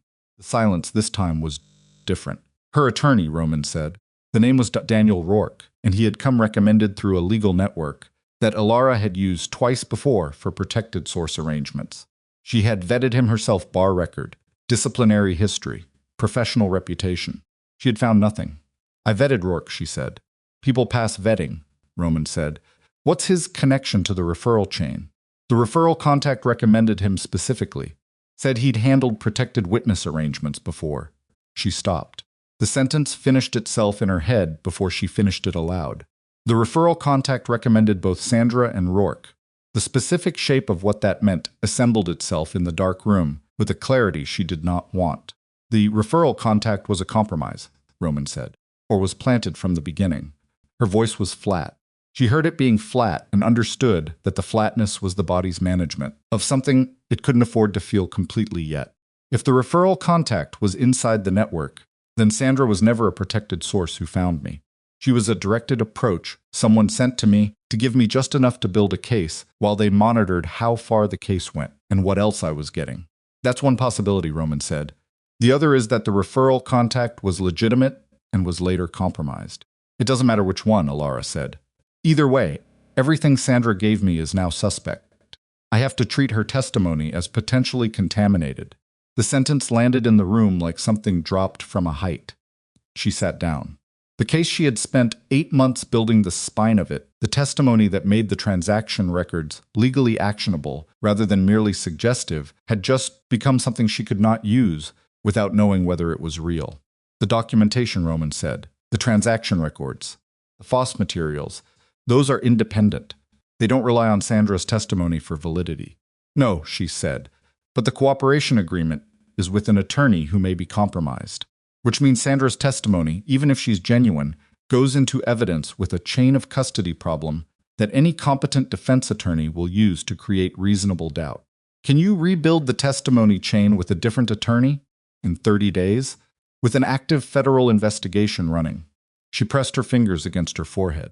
It's possible. But it's not the case I built.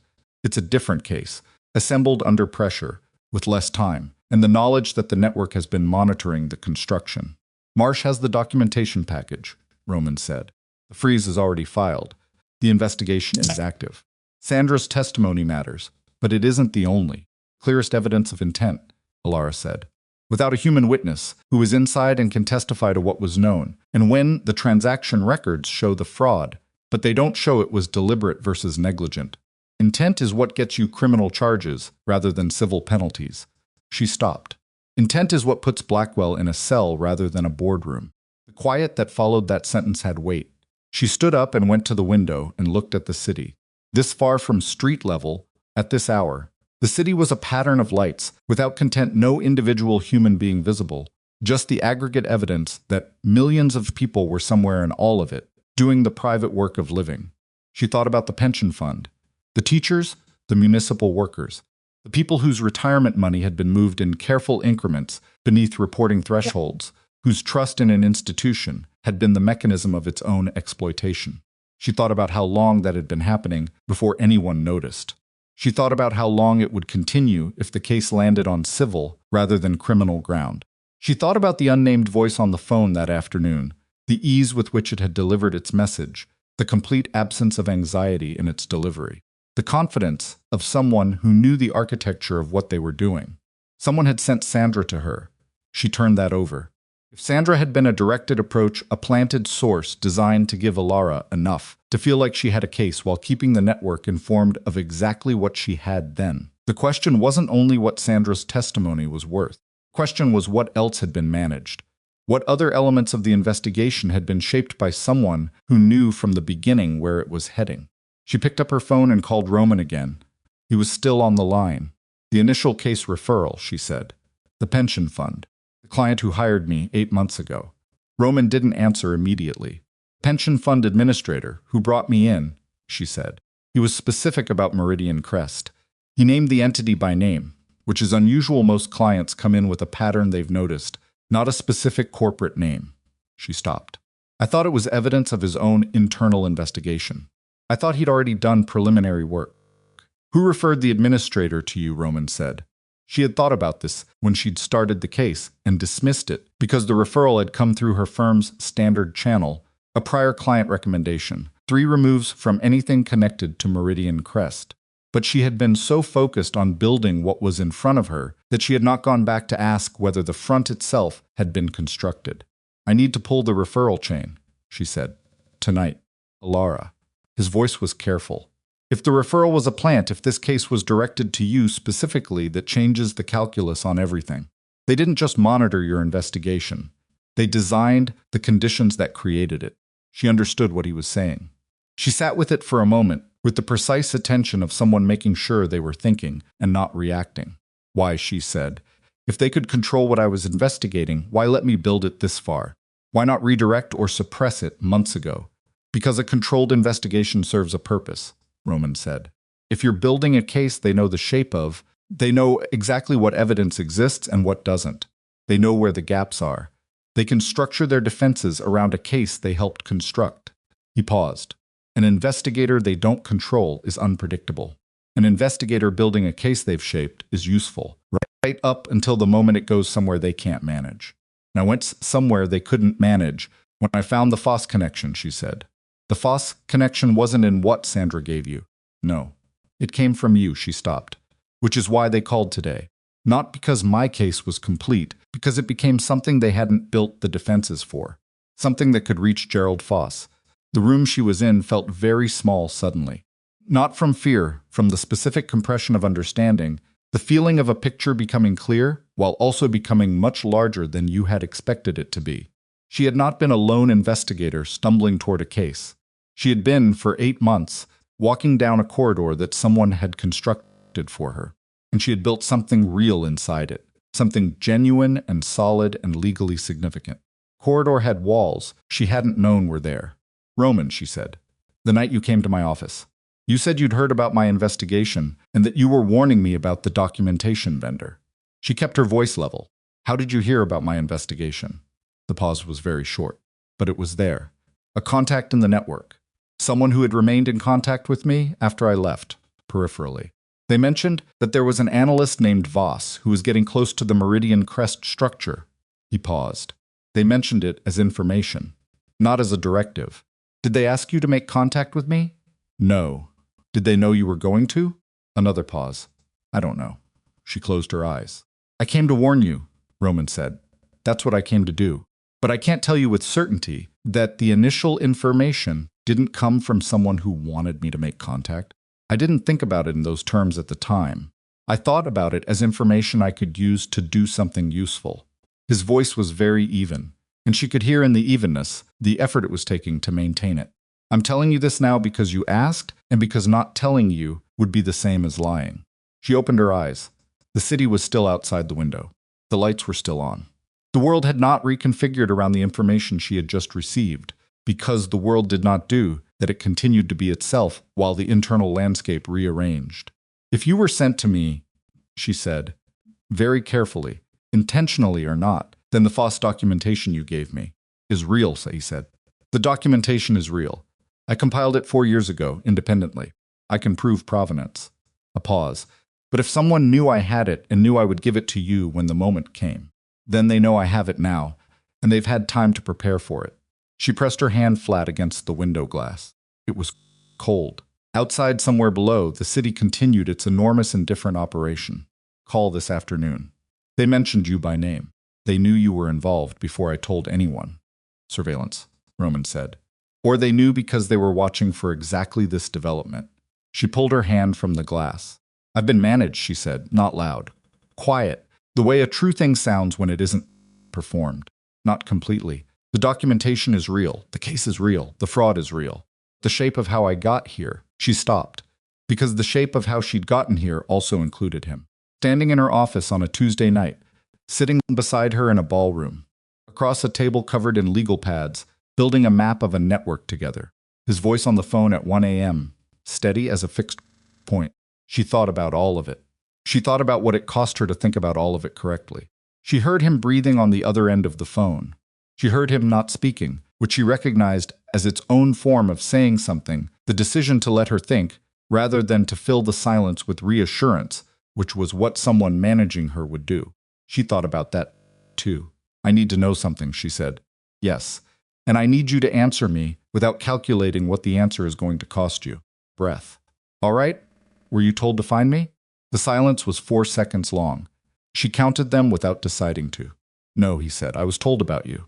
I was not told to find you. The choice to come to your office was mine." His voice was quiet and completely steady. "I can't prove the distinction to you. I know that. It's the truth."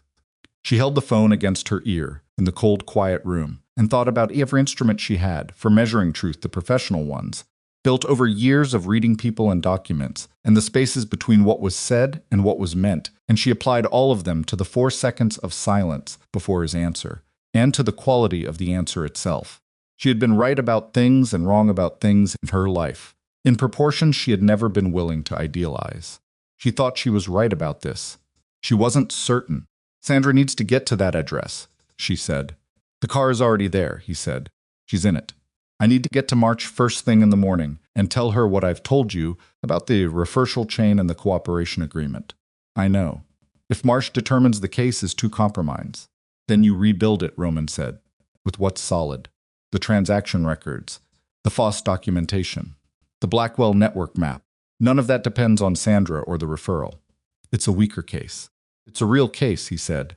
"It's the difference between everything and something."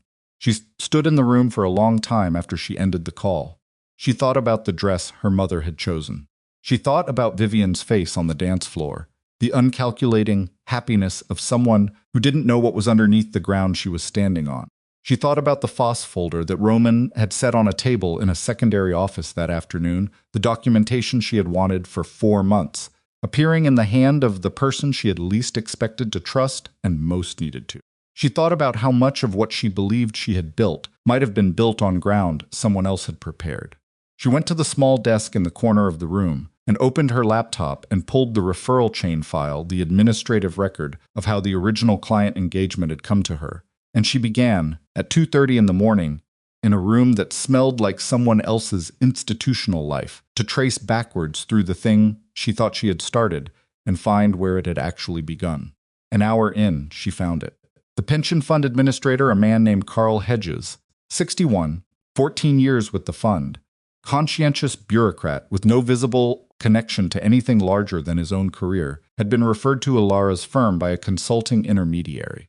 The consulting intermediary was a small advisory firm with an address in Connecticut and a website that had been registered 14 months ago. The registered agent for the Connecticut advisory firm was an LLC. The LLC's registered agent was another entity. Elara had done this before, more times than she could count. She knew the shape of a shell structure. She followed the chain with the patience of someone who had been doing this long enough to know that the answer was always at the bottom, and the bottom always came at 4:12 in the morning. The entity at the end of the chain was a holding company registered in Nevada formed 11 years ago with a single named manager. The name was Gerald Foss. She sat back from the laptop. Her case had been built from the inside out. Gerald Foss, the structural architect, the invisible engineer of the Meridian Crest network, the man whose beneficial ownership documentation Roman had given her, and which had been the thing that made her case complete, had been the origin point of the investigation that was supposed to bring him down. She had spent 8 months being pointed at a target. The documentation was real. The fraud was real. Everything she had found was true. She had found it because someone wanted her to find it. She did not move for a long time. Then she picked up her phone, looked at the time, and called Roman. He answered immediately. Still awake, or awake again. Foss built the referral chain, she said. He's the origin of the case. Been directing this investigation from before it started. The silence on Roman's end was the longest she had ever heard from him. Why, she said. Why would Foss engineer an investigation into his own network? Roman's voice, when it came, was very quiet. Because the investigation was never meant to reach him, he said. It was meant to reach Blackwell. She went still. Blackwell moved against Foss, Roman said slowly, as if working it out alongside her. Inside the network, some dispute, some power shift, some betrayal of the financial arrangement between them. Foss couldn't move against Blackwell directly without exposing himself, so he built an investigation that would do it for him. A pause. He pointed you at Blackwell. He gave you enough to destroy Blackwell and everything connected to Blackwell. But the Foss layer was always meant to be invisible. Until you gave me the documentation, Elara said. Until I gave you the documentation, Roman said. She thought about the phone call, even voice. They're not going to wait indefinitely. She thought about who, specifically, had escalated. She thought about who had the most to lose if the investigation went one level deeper than it was designed to go. The call this afternoon wasn't Blackwell, she said. No, Roman said. It was Foss. Yes, she stood up from the desk. The laptop screen was the only light in the room, and it threw her shadow long across the wall behind her. And she looked at the shadow for a moment and thought about how a case that had been built to destroy one man had just become a case that could destroy two, and how the second man was more dangerous than the first because he was the one who understood exactly what she had. She was not the investigator. She was the instrument. And the instrument had just gone off script in a way that the man who built the corridor had not prepared for. And she was alone in a safe house at 4 a.m. with a laptop and a phone and a case that had just become something completely different from what she thought it was, and the only way through it was forward because every direction that wasn't forward led back to a structure that someone else had built around her. She thought about what Roman had said, the difference between everything and something. She looked at the screen, at the name at the bottom of the chain. She had something. She was going to make it everything. Called Marsh at 5:47 in the morning. Marsh answered on the second ring, which meant she had not been sleeping either, or had stopped sleeping sometime in the hours after the provisional freeze filing, which Elara understood because she would have done the same, filed something significant, and then sat with the consequences of having filed it, running every variable. I need to see you, Elara said. Not at your office. Somewhere else. A pause. How bad? The referral chain on the original case engagement traces back to Gerald Foss. The silence on Marsh's end was 3 seconds of very specific quality, not surprise exactly, because Marsh was not someone who performed surprise, but the sound of a calculation being rebuilt from a different foundation. Where are you? The safe house. Stay there. I'll be there in 40 minutes. She was there in 34. She came alone, which Elara had not expected. No assistant, no second. Just Marsh with a coat over what looked like yesterday's suit and a cardboard coffee carrier with 2 cups, which was the most human thing Elara had seen from her. She set both cups on the table without offering and looked at the laptop screen where the entity chain was still open. She read it in silence for 6 minutes. Then she sat down. Walk me through how you got here, she said. Elara walked her through it. All of it, the referral chain, the Connecticut advisory firm, the Nevada holding company, the name at the bottom. She laid it out in the same order she had found it, because the order mattered, because the order showed the construction and not just the conclusion. Marsh listened without interrupting, which was its own form of intelligence, the discipline of someone who understood that questions asked too early contaminated the account. When Elara finished, Marsh picked up one of the coffee cups. She held it without drinking from it. Foss built a controlled investigation, she said. Yes, he used you to dismantle Blackwell. Yes. and the investigation was designed to stop at the Blackwell level. The Foss layer was meant to be invisible throughout. Marsh set the cup down. Until Vale gave you the beneficial ownership documentation. Which Foss didn't anticipate, Elara said. Roman's exit from the network was on Foss's terms. Foss believed he had extracted everything useful from the relationship and let him go. He didn't know Roman had compiled the Foss documentation independently during that process. Marsh looked at her steadily. You're certain? Vale didn't know the referral chain connected to Foss. Elara had spent 2 hours in the dark thinking about exactly this question. I'm certain he didn't know the investigation was originated by Foss. Whether he understood that the referral chain might be managed, that's a different question. He knew enough about the network structure to have suspected. She paused. I think he chose not to ask, which is convenient for him, which is complicated for him, Elara said. There's a difference.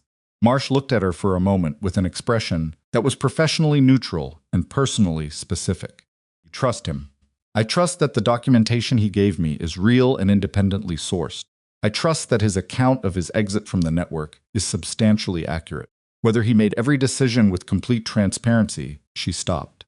No, I don't think he has. But you're still here. Because the case is still real, Elara said. Foss built the corridor. I built the case. Those are different things. Marsh was quiet for a long moment. Outside, the city was beginning its morning transition, the specific sound shift of a place moving from night empty to day full, the first trucks, the changed quality of light. The escalation call yesterday, Marsh said. You believed it was Blackwell. I reconsidered it overnight. The sophistication of the approach, the specific knowledge about the stub files, the precise framing of the Roman Vale exposure, that's not Blackwell's operational style. Blackwell operates through people. Foss operates through architecture. Elara looked at her. Foss made that call personally, or had it made by someone he controls directly. He's not trying to protect Blackwell anymore. He's trying to contain an investigation that has gotten one level above where it was designed to reach. Marsh nodded once. Which means Foss is scared. Foss is operational, Elara said, and heard Roman's phrasing in her own mouth. He's executing a containment protocol. The settlement approach was phase 1. The family pressure was phase 2. Sandra's location, she stopped, was phase 3, Marsh said. Finding Sandra wasn't about the testimony, Elara said. It was a message. It was telling me that every protected element of my case is accessible to them. It was designed to make the case feel compromised enough that I'd stop. Is it compromised? Sandra's testimony is compromised as a standalone element because of the Rourke connection.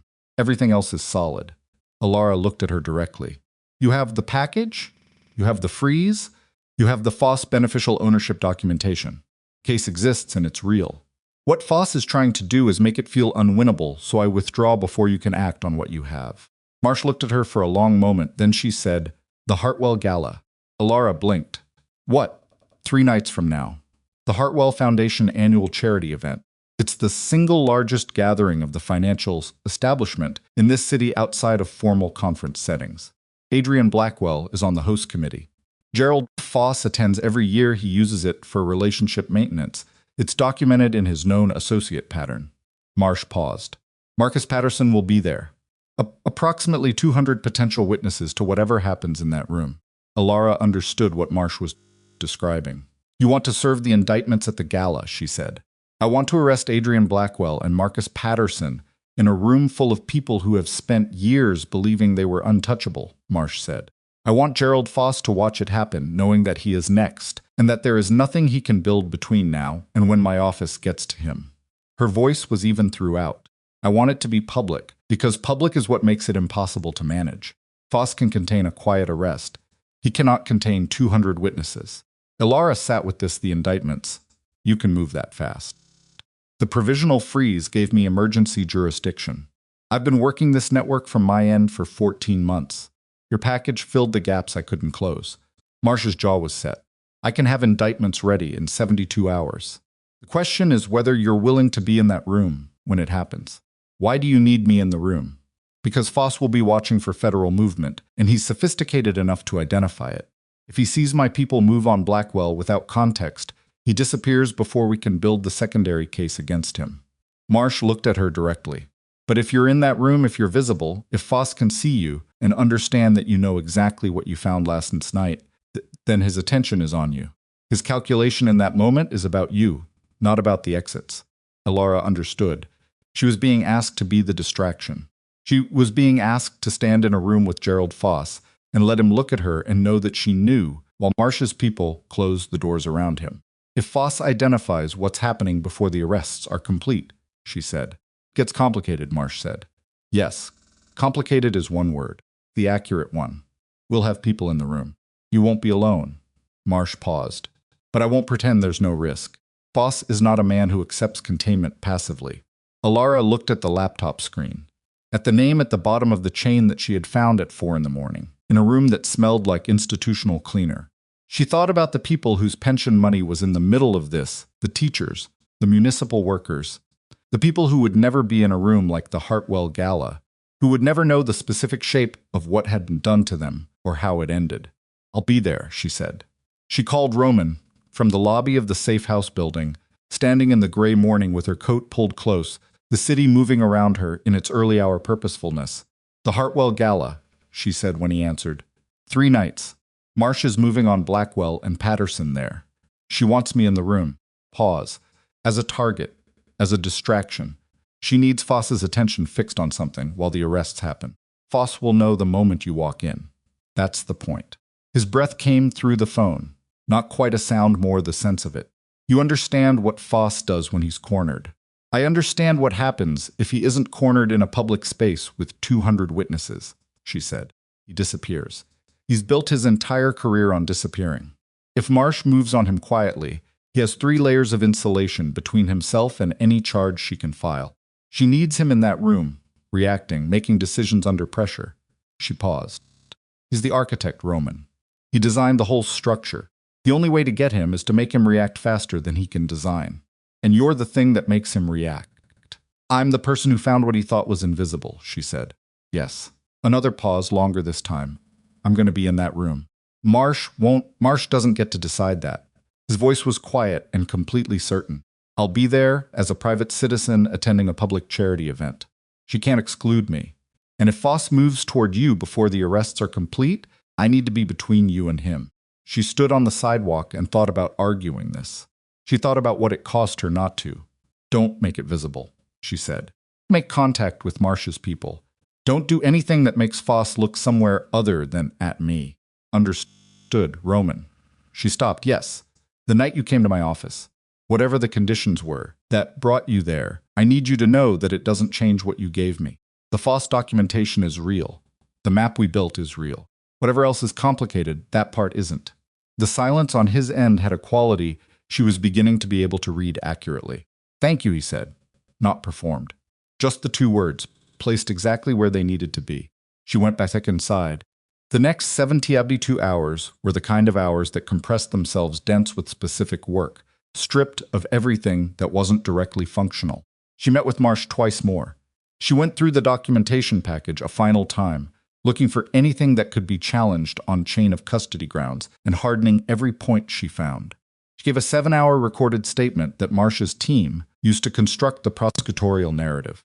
She ate when she remembered to, slept in fragments, and did not allow herself to think about the gala in any terms except operational ones, because operational thinking was the only thinking that was currently useful. Sandra was in a new location, this time arranged entirely through Marsh's office, with an attorney Marsh had vetted personally. Sandra's testimony remained complicated. The Rourke connection was a problem that wouldn't disappear, but Marsh had a theory about structuring it that Elara thought was legally defensible, if not elegant. It would be enough, combined with the transaction records, to establish intent. On the morning of the gala, Elara stood in front of the mirror in a hotel room that Marsh's office had booked under a name that wasn't hers and looked at the dress she had chosen herself.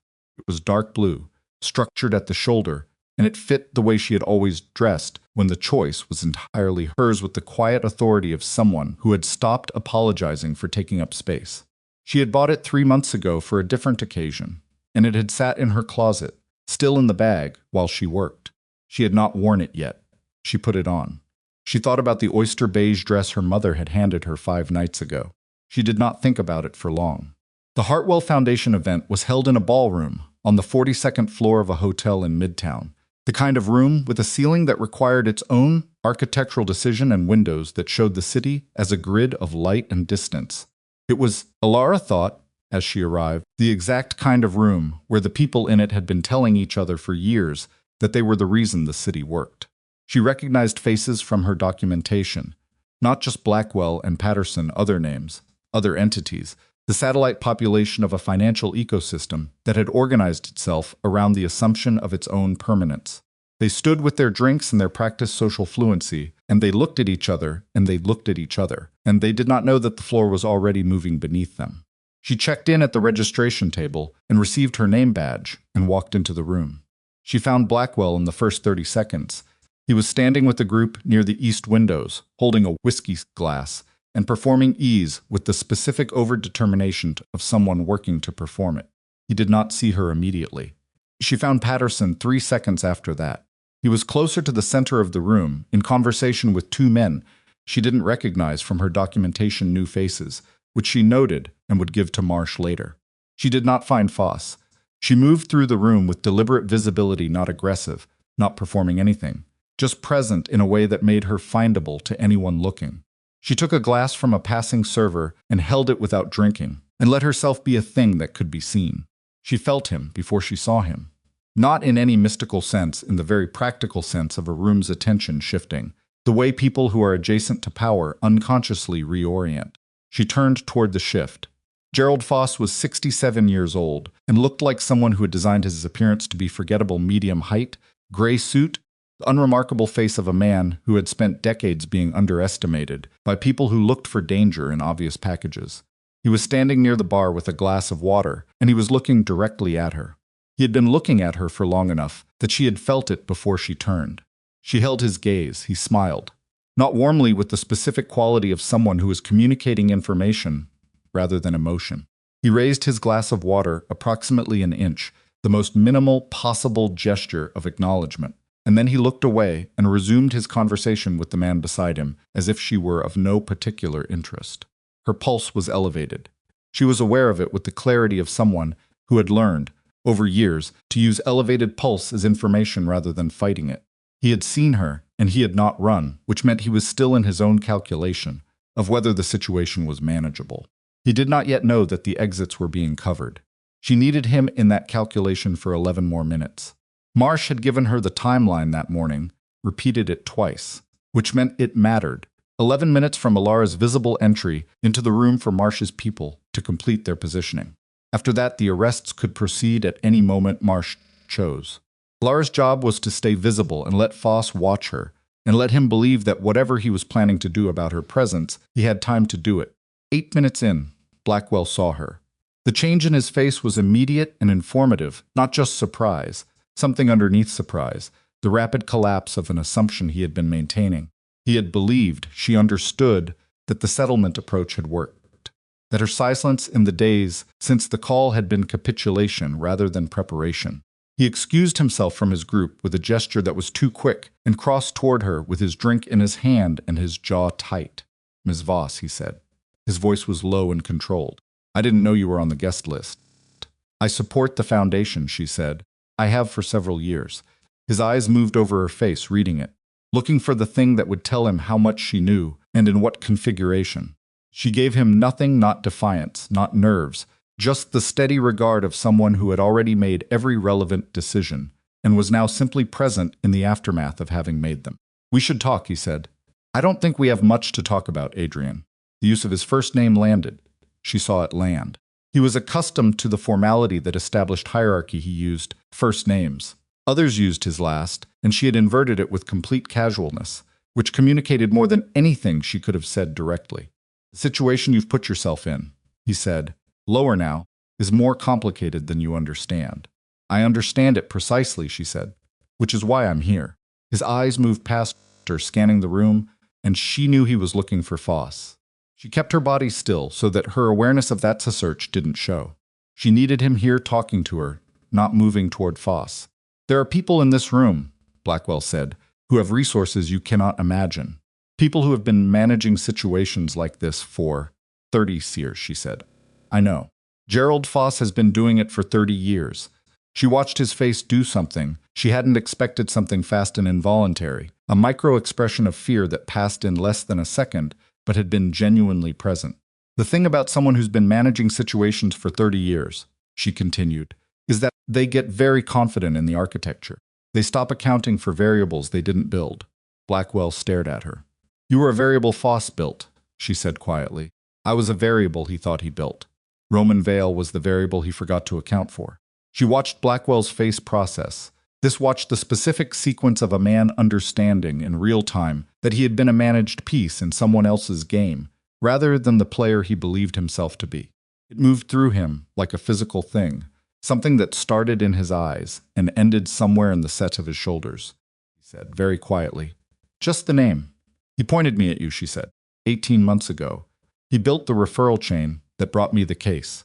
He managed what I found and how far I got right up, until the moment I found something he didn't give me permission to find. Blackwell's glass came up, and he drank from it, a long swallow, not elegant. His hand was not entirely steady. You're telling me this, he said, because you should know who you've been protecting, she said. Before this room changes. He looked at her for a long moment, with an expression that had lost most of its layers, and was now something closer to a man without the protection of the role he had occupied. Not a sympathetic figure, she was not constructing sympathy for him, but a human being confronting the specific horror of understanding that the ground under his life was someone else's floor. She glanced past him. Marcia's people were in position she could identify them now, specific quality of their stillness, in a room full of performative movement, counted 4. There were more she couldn't identify, which was the point. 10 minutes and 40 seconds since she'd entered the room. She looked back past Blackwell toward where Foss had been standing. He was not there. Her pulse jumped. She moved her eyes through the room in a rapid scan without moving her head, because moving her head was a signal, and she found Foss near the service entrance on the south wall, 20 feet from where he'd been, with his glass of water still in his hand and his body angled toward the door. He had made the calculation. She didn't know what had changed it, whether he had read something in the room's texture, whether he had seen one of Marcia's people and identified them, whether some other signal had reached him. It didn't matter. He was moving. She did the only thing she could do. She walked directly toward him, not running, that would have changed the room's energy in ways that would have been immediately visible and unmanageable. She walked with the specific pace of someone who has a destination and knows where it is, and she closed the 20 feet between herself and Gerald Foss in approximately 7 seconds, and she put herself directly in front of him as he reached the service door. Stopped. He looked at her. Up close, his face was different from the managed anonymity of his middle distance, more specific, more present, the face of someone who was genuinely intelligent and genuinely dangerous and genuinely, in this moment, calculating. Ms. Voss, he said. His voice was exactly what she expected, the same even. Affect-neutral delivery as the call 3 days ago, the voice of someone who had trained it into a tool. Mr. Foss, she said. You've had a productive week. I have. The freeze on the Meridian Crest entities. He said it conversationally, as if discussing weather. Aggressive timing. The timing was right. He looked at her with an expression that was almost, not quite, respect. You found the referral chain last night. I wondered when you would. He tilted his head very slightly. You understand what that means for the case you've built. Contamination argument, the directed investigation theory, any competent defense attorney would use it to challenge admissibility on the primary documentation. Any competent defense attorney would try, she said. The documentation itself is independently verifiable. The fact that the investigation was initiated through a managed referral doesn't corrupt evidence that stands on its own chain of custody. Judges disagree about that. Some do, she said. The ones in the Southern District tend not to. Something moved in his face. Very small. She pressed it. You made a mistake, she said, with Roman Vale. You thought you understood what he had and what he would do with it. You thought he was out of play. Foss's jaw moved almost imperceptibly. Vale is a liability. Vale is a witness, she said. Cooperating one. The service door behind him was, she now understood, not an exit. It led to the catering corridor, which connected to the service elevator bank, which led out on the ground floor. He had scouted this room before tonight. He knew exactly where the door went. He had a plan. She was standing between him and the plan. Move, he said. Quiet. The word carrying no particular affect, which made it carry more. No, she said. He looked at her. In the look was a very complete assessment: her size, her position, the room behind her, the distance to his goal, the cost of various options. She could feel herself being measured against a set of variables she could only partially identify. "You're alone," he said. "Am I?" she said. He glanced past her shoulder, the fastest possible glance, and whatever he saw when he looked changed the calculation again. She saw it change, saw the adjustment, saw him understand something that revised his options. Gerald Foss.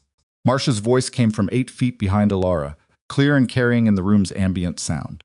"I'm Assistant U.S. Attorney Helen Marsh. I have a warrant for your arrest on charges of wire fraud, conspiracy to commit securities fraud, and obstruction of justice. Please keep your hands visible." The room did not go silent immediately. It went silent in a wave, the nearest cluster of people first, then outward, specific propagation of awareness, moving through a crowd that has registered something it cannot immediately categorize. By the time the silence reached the far wall, everyone in the room was looking. Foss did not move. He looked at Elara, and she saw it then, not the architect, not the managed affect, not the 30 years of constructed invisibility. She saw the man underneath all of it. In the 1 second he allowed it to be visible, and it was not what she expected. It was not rage, and it was not calculation. It was something older and more exhausted than either of those, the specific look of someone who has spent so long building structures to protect themselves that they have long since forgotten what they were originally protecting. Then it was gone, and he was the architect again. "Counselor," he said, without turning toward Marsh, still looking at Elara. "My attorney's name is—" "You'll have the opportunity to contact your attorney," Marsh said. "Hands, please." He looked at Elara for 1 more second. She held his gaze without moving. He put his hands up. Across the room, she heard the second set of instructions, "Marsh his people," moving on Blackwell simultaneously, the specific controlled vocabulary of an arrest in a crowded space, and the room was fully present to it now. 200 people watching the thing that was supposed to be impossible happen in real time, in their room, in front of their faces. Turned. Blackwell was standing very still as one of Marsh's agents spoke to him in a low voice. Whiskey glass was on the floor. She didn't know when he'd set it down, and his face had the specific blankness of someone who has understood something and found it too large to react to yet. Patterson was near the north wall, flanked by 2 agents. His face a shade of gray that looked like physical illness. The room was still except for the sounds of the process, professional, precise, controlled, and in the stillness, the 100 things that these people had told each other for years about the permanence of their arrangements were very loud in their absence. She looked for Roman. She found him near the west windows, 20 feet from where she'd been standing with Blackwell 7 minutes ago, in a suit that looked like every other suit in the room, and with an expression that told her he had been watching the entire thing. Their eyes met across the distance. He did not smile. He looked at her the way he always looked at her when she had done something that cost her something, with an attention that was entirely present and did not try to make it smaller than it was. She looked back at him, and she was aware of her own hands, which were not shaking, and her own breathing, which was elevated, but even, and the weight of the documentation case she had carried into this building still over her shoulder, and the blue dress she had chosen herself, and the fact that she was standing in the middle of the thing she had spent 18 months building, and it was real, and it was done, and it was not over.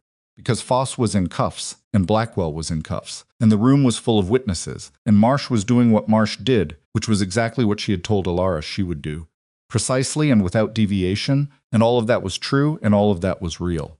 But Gerald Foss, in the single moment before the architect came back, had looked at her with the face of a man who still had one thing he hadn't used. She didn't know what it was, and she didn't know. Standing in the room with the city spread below, and the arrest proceeding, and Roman's eyes steady across the distance, whether the one thing Foss had left was the thing that was going to. The thing Foss had left was a phone call. She learned this 40 minutes after the arrests, standing in the corridor outside the ballroom while Marsh's team processed the scene, and the 200 witnesses gave their contact information to agents who moved through the room, with the quiet efficiency of people who had rehearsed this. Roman was beside her, close enough that she could feel the warmth of him in the cold corridor air, and Marsh came out through the service door with her phone in her hand, and an expression that had lost its procedural neutrality for the first time all evening. "Foss made a call," Marsh said. "Before we got the cuffs on. 30 seconds, maybe less. We have the number, it's a burner, already dead. But we have the duration and the timing." "Who was it to?" Elara said. "We don't know yet." Marsh looked at her directly. But Foss had one card left, the compliance officer. Sandra Ching. Elara's body went still in the specific way it went still when a calculation landed badly. He knows where she is. He knew where she was before your call to her. The Rourke compromise, Rourke had her location because he was her attorney of record. If Rourke was reporting to Foss directly, Foss had that location days ago. Marsh's voice was controlled. I have people moving to Sandra's location now. But the call was 30 seconds, and we don't know what was transmitted. A location confirmation, Roman said. He had been quiet until now. Or an instruction. Marsh looked at him with the look she always gave him, not hostility. Something more complicated. The look of someone who had spent 3 years trying to indict a man, and then watched him become useful in ways she hadn't anticipated. The instruction, she said, would be to remove her, before she can be brought into protective custody. Elara was already moving. Boss Marsh's voice stopped her. My people are faster. Your people don't know which secondary exit Sandra was told to use if the location was compromised, Elara said. I do. She looked at Marsh. I'll call you from the car. Roman was beside her before she reached the elevator. They took the stairs. 37 floors, which under normal circumstances would have been a different kind of decision. But the elevator banks were occupied by the process of managing 200 witnesses, and they did not have the time to wait. Roman set the pace, and she matched it, and they went down in silence, broken only by their breathing, and the echo of footsteps in the concrete stairwell, and she thought about Sandra, the specific texture of Sandra's fear in that first meeting 7 months ago, the way she had held her hands in her lap, with her fingers interlaced so tightly the knuckles had been white, quality of courage that it takes to stay afraid of something and do it anyway. The car was the same black sedan. The driver was already at the curb, which meant Roman had texted from the stairwell without breaking stride, which told her something about the quality of his preparation that she filed without comment. She gave the address in Queens. It was not Sandra's current safe house location. That was in Brooklyn, arranged by Marsh. It was the emergency coordinate, the contingency she had established 6 weeks ago and told to Roman and no one else. The place Sandra would go if the safe house was compromised, and she couldn't reach Elara through the primary line. You told me that address, Roman said, as the car pulled out. Yes, you didn't tell Marsh? No. She looked at him. Because the only people who knew about it were you and me, and if Sandra was told to run to something that only you and I knew, she stopped. Then the Foss network can't have it, he said, unless you told someone. The sentence sat between them in the car. She had said it, and she had meant it as a statement of the logical structure, not as an accusation, but she heard it land, and she watched his face receive it, and she did not look away from what she saw there, which was not offense and was not denial. The specific expression of a man who understood why the question existed and accepted its presence without requiring her to apologize for it. I didn't tell anyone, he said. I know, she said. Then why did you say it? Because I need to say all of it out loud, all the variables, even the ones I've already resolved. She looked back at the street moving past the window. It's how I think. He was quiet for a moment. I know, he said, an echo of her own phrase, placed back with the same lack of ornamentation. The drive to Queens took 19 minutes at this hour. She called Marsh 3 times during it with updates that were essentially the same update. They were still moving. They didn't have confirmation, and Marsh's people were simultaneously moving on the Brooklyn location, which added a variable Elara couldn't control and chose not to think about. The building was a 6-story residential structure in a neighborhood that had been transitioning for the better part of a decade, the kind of place where renovated units sat beside unrenovated ones, and the street had a specific texture of being in the middle of becoming something else. Elara had chosen it because it had 3 exits. Because the building manager was a woman, she had done a small, unrelated favor for 2 years ago and who had agreed, with no detailed explanation requested or given, to hold a key for someone who might need it. The lobby was empty. They took the stairs to the 4th floor, and the door at the end of the hallway was a unit that appeared in no record connected to Elara, to Sandra, to this case, to anyone. The key was under a loose section of baseboard trim that Elara had loosened herself during a visit 3 weeks ago, and she retrieved it and unlocked the door and pushed it open. Sandra Ching was inside. She was sitting on the floor with her back against the far wall and her knees drawn up and a bag on the floor beside her.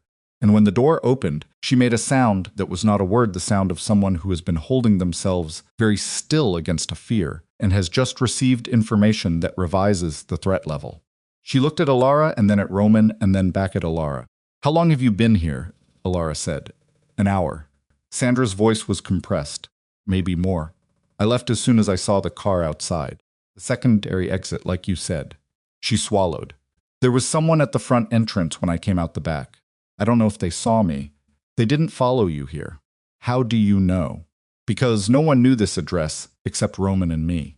Elara crossed the room and sat down on the floor beside Sandra, which was not a professional gesture. It was the gesture of someone who understood that eye level matters when someone is afraid.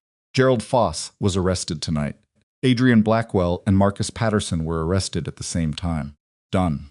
Sandra looked at her. Her eyes were the eyes of someone processing information that is real, but hasn't become real, yet the lag between the fact and the feeling. She said, the federal investigation is active and the arrests are made. Your testimony is still important. There will be a process. It'll take time. It won't be simple, but the thing you were afraid of is in custody. Sandra closed her eyes. She kept them closed for a long moment. When she opened them, they were wet, but she wasn't crying the eyes of someone who has been keeping emotion behind a wall and has just been told the wall can come down carefully, not all at once. Rourke, she said. We know about Rourke, Elara said. He'll be dealt with separately. His connection to Foss is a separate thread, but it's a thread the AUSA's office has now. She paused. You did nothing wrong. Rourke was a managed plant. You trusted a referral that was designed to be trusted. I trusted you, Sandra said. Yes, Elara held her gaze. I'm here. Sandra nodded slowly. She looked past Elara at Roman, who had not moved from the doorway, who had positioned himself there with the specific awareness of someone keeping watch without making the watched feel surrounded. Who is he? Sandra said. Someone who helped, Elara said.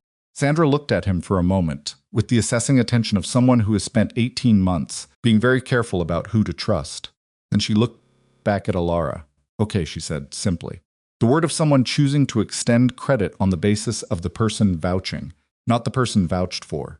Elara called Marsh. The next 3 hours were processed the specific, unglamorous work of moving Sandra through the proper channels, which meant a second interview with Marsh's team, which meant a new attorney arranged by the Federal Public Defender's Office until Sandra could retain her own counsel, which meant a formal protective custody arrangement that was now Foss in custody and the network's operational capacity disrupted, more a legal formality than a functional necessity. Elara stayed through all of it. She was not required to.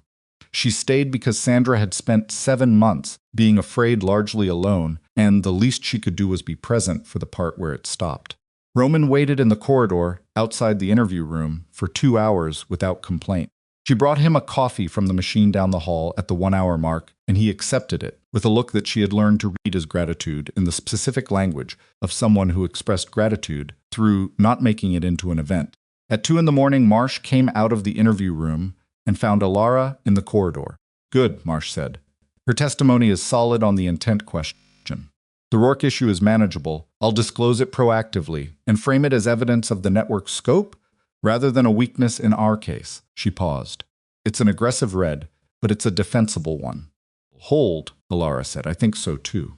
Marsh looked at her with an expression that had more of the person in it than Elara had seen from her in the week they'd been working together. Something that wasn't warm exactly, but was human. The face of someone who had done a hard thing and was allowing herself to acknowledge that it was done. You should know Foss has already contacted counsel. His attorney is one of the most expensive in the country. This is going to be a long process. I know. His defense will argue the directed investigation theory. They'll argue that anything you found was tainted by his involvement in the referral chain. And you'll argue that the evidence is independently verifiable and that the origin of the investigation speaks to Foss's own culpability rather than to the inadmissibility of the evidence. Elara met her eyes. You've been building this case for 14 months from a different angle. I gave you the connection between the angles. The full picture isn't contaminated, it's corroborated from 2 independent directions. Marsh studied her. You've thought about this. For about 4 hours tonight, Elara said. Since I found the referral chain. The trial will be 18 months minimum. You'll testify. It won't be comfortable. I've sat through uncomfortable testimony. I can sit through my own. Marsh nodded once. She started to turn, then stopped. Vale, she said. She didn't look at Roman. His cooperation is documented. I'll take it into account when the secondary review of his prior network involvement is complete. A pause. I won't promise an outcome, but it'll be taken into account. That's all he asked for, Elara said. Marsh left.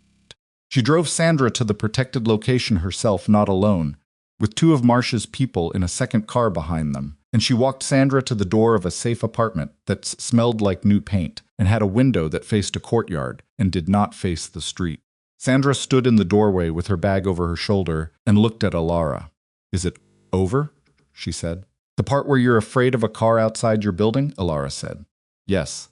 Sandra put her arms around her briefly, the way you do when you're not ordinarily a person who does that, but the occasion is specific enough to override the habit. Elara returned it, also briefly, also with the slight awkwardness of the unaccustomed. Then Sandra went inside, and the door closed, and Elara stood in the hallway for a moment, in the specific quiet of something finished. She called Roman. I'm done here, I know, he said. I'm outside. She found him leaning against the car on the street below, his jacket open despite the cold, looking up at the building with the specific unfocused attention of someone who is not looking at anything in particular and is instead simply present in a moment that doesn't require a task. Stood beside him. They stood in silence for a while. The street was quiet, the deep night quiet of a residential block in a city that never went entirely silent, but got, at this hour, to something approaching it. She was tired in a way she had not felt yet, the accumulated weight of the week landing, now that the necessity of not feeling it was lifted. She's okay, Elara said. Yes. Foss will have the best defense in the country. He'll need it. Roman's voice was even. Marsh is better. Elara looked at him. You know her well enough to say that. She tried to indict me for 3 years, he said. That's a form of knowing someone. She thought about that, about the specific intimacy of professional opposition, the way you came to understand a person through the shape of their pursuit.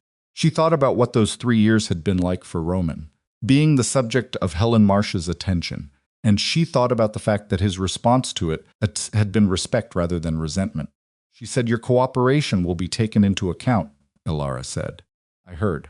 You were in the corridor. The door wasn't fully closed. He didn't look away from the middle distance. I'm not expecting a particular outcome. I know. She paused. But you should know that I'll say whatever is accurate to say when the time comes. About what you gave me and what it cost you to give it. He turned to look at her. In the streetlight, his face had the quality it had in the secondary office when they'd spent 4 hours building the map stripped of the management, present in a way that was not strategic. You don't owe me anything for the Foss documentation, he said. I know I don't owe you, she said. I said accurate. The accurate account of what happened includes you deciding to give me something, put you directly in the line of an investigation you'd been outside of for 4 years. That's a fact. I'll state facts. He was quiet for a moment. All right. She looked back at the building where Sandra was, presumably, in the process of the first night's sleep that wasn't organized around fear in over a year. She thought about the pension fund workers, the teachers and municipal employees who would, in the months ahead, begin to see the legal process that protected their interests move toward something that looked like justice, even though justice in financial crime cases always looked more like bureaucracy than vindication. She thought about Vivian. She had been thinking about Vivian in the spaces between everything else all week, and she had been putting it in those spaces in the margins, in the pauses, because there was nothing useful she could do with it until the other things were done. They were done now. My sister called me twice this week, she said. Roman waited. I didn't answer. She exhaled. I knew that if I talked to her before the arrests, one of two things would happen. Either she'd try to warn Adrian, or she'd be devastated, and I'd spend whatever energy I had managing her devastation instead of finishing what I was doing. She paused. Neither of those was something I could afford. And now, he said, now I have to call her back. She looked at the street. She's going to tell me I destroyed her life. She's going to believe it, Roman said, for a while. I know the difference between what she believes and what's true. Her voice was flat, not cold. I've known that difference for 31 years. It doesn't make it easier to sit across from her and hear it. No, he said, it doesn't. She turned to look at him directly. How do you do it? She said. The things people believe about you versus what you know. How do you hold both of those at the same time, without one of them winning?